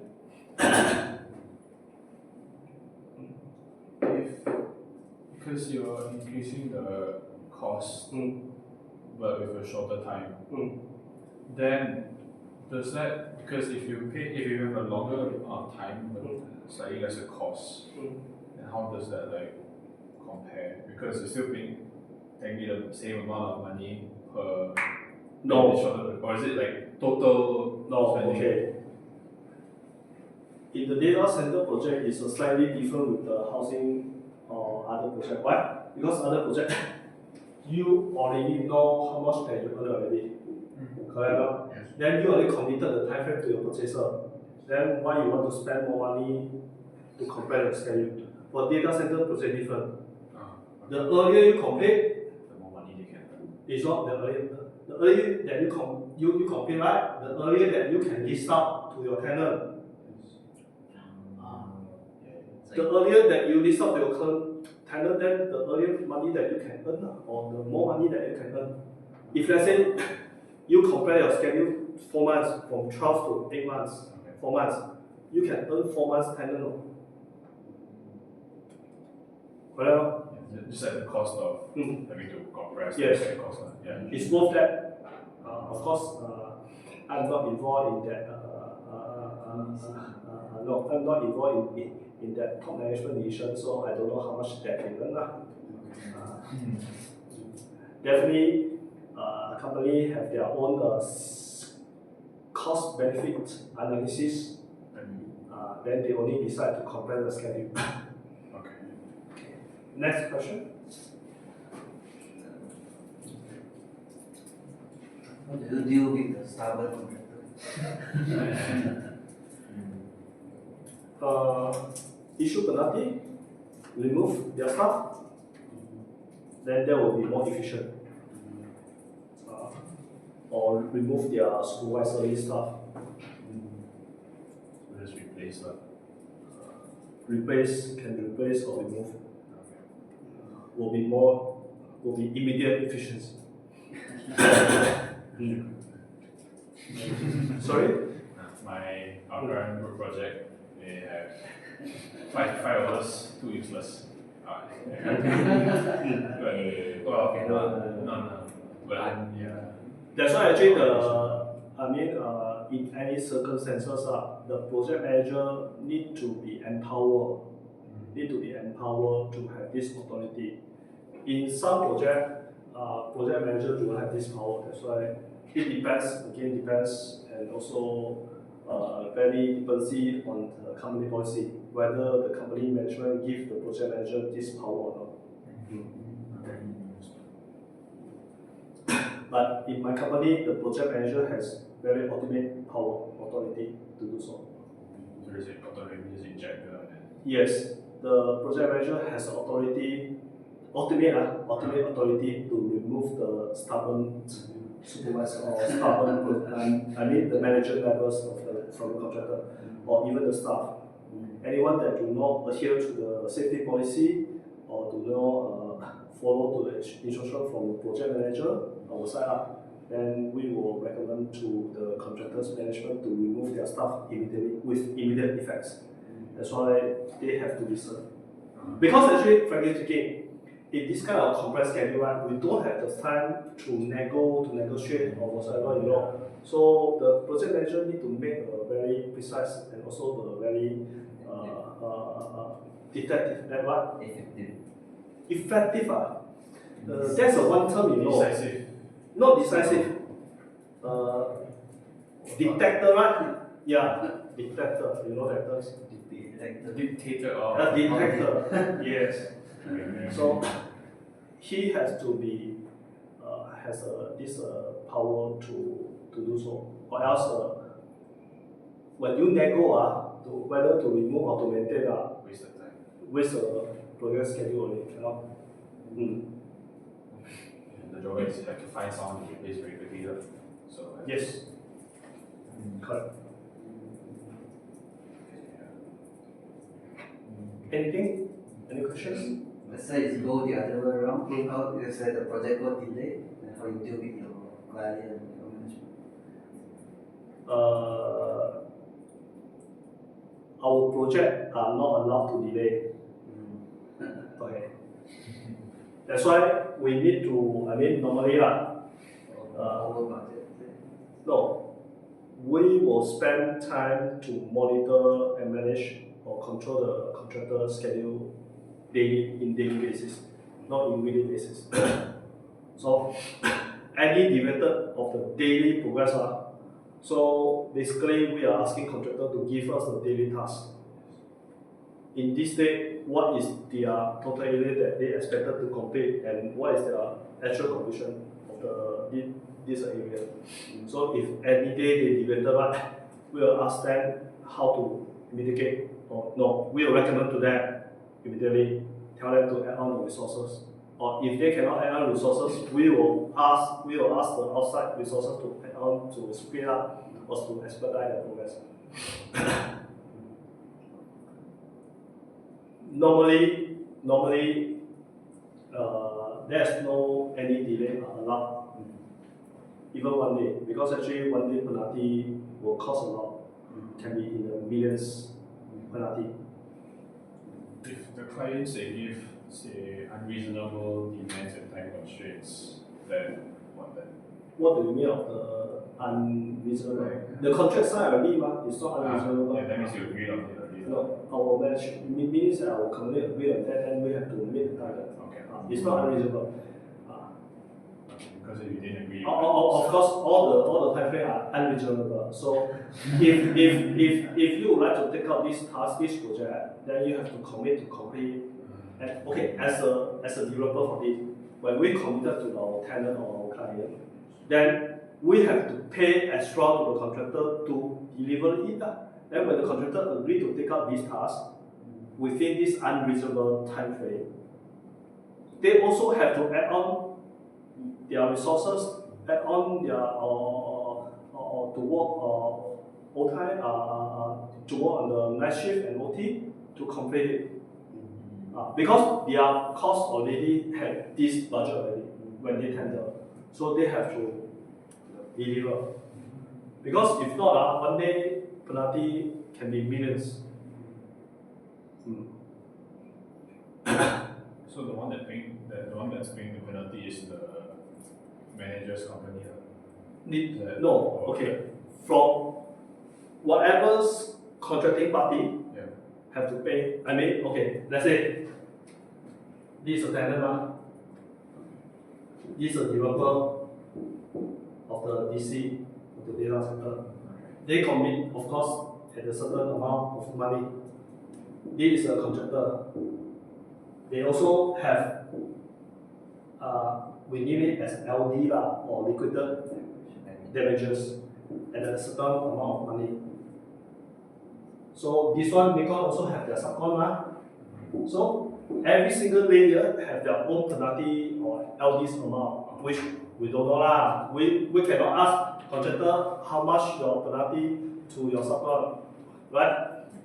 As long as we as a developer side, we know how much of the penalty to this contractor, then we will exercise it. But normally, we have no chance to exercise it because we need to complete. By hook by crook, we also need to find the ways, find the chance to complete on time or earlier. Only can be earlier, cannot be delayed in any of the data center project because the penalty wise will be in millions basis. If some of the delay deviated in daily basis, then we will need to monitor.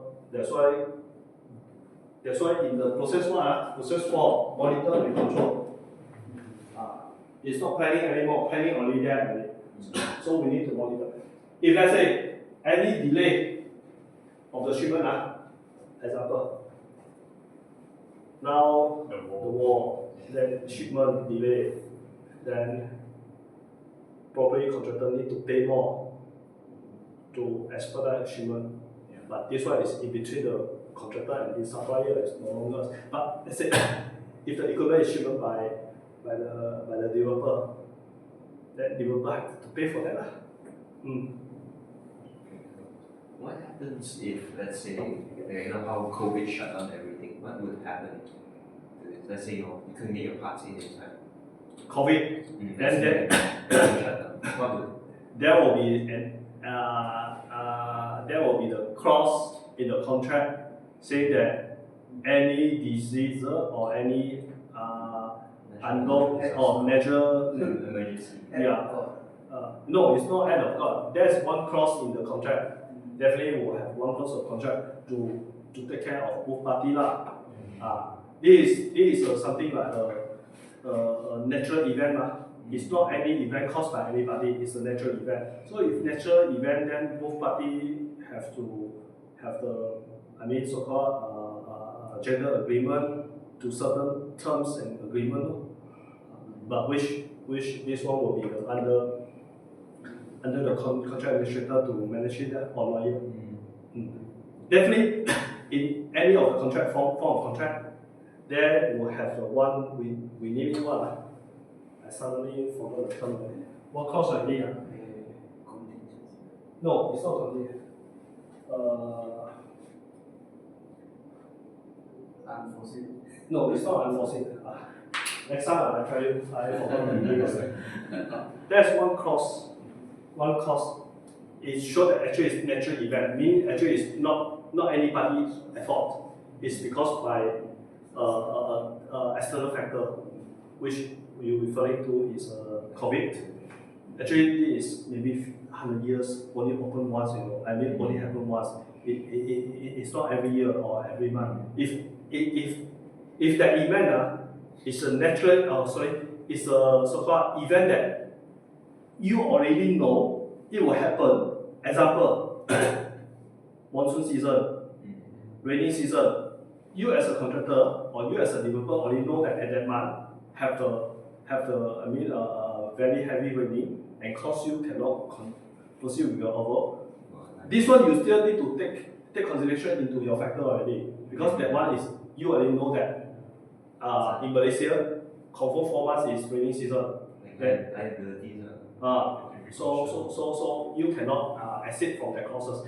But there's one clause saying that event, if let's say it's an event that suddenly happen, not every year happen one, then you can use that clauses to request for maybe extend your contract period.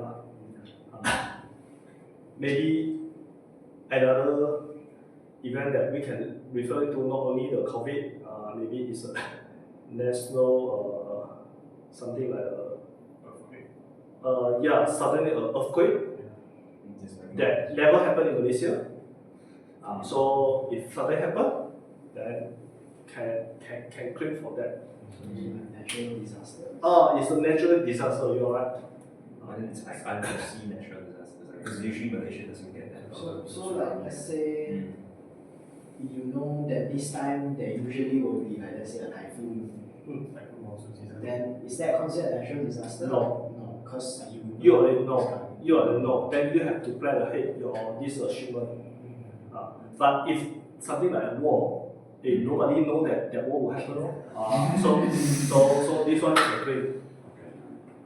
But depends on the contract, on the form of contract that you are using with your tenants or on your client.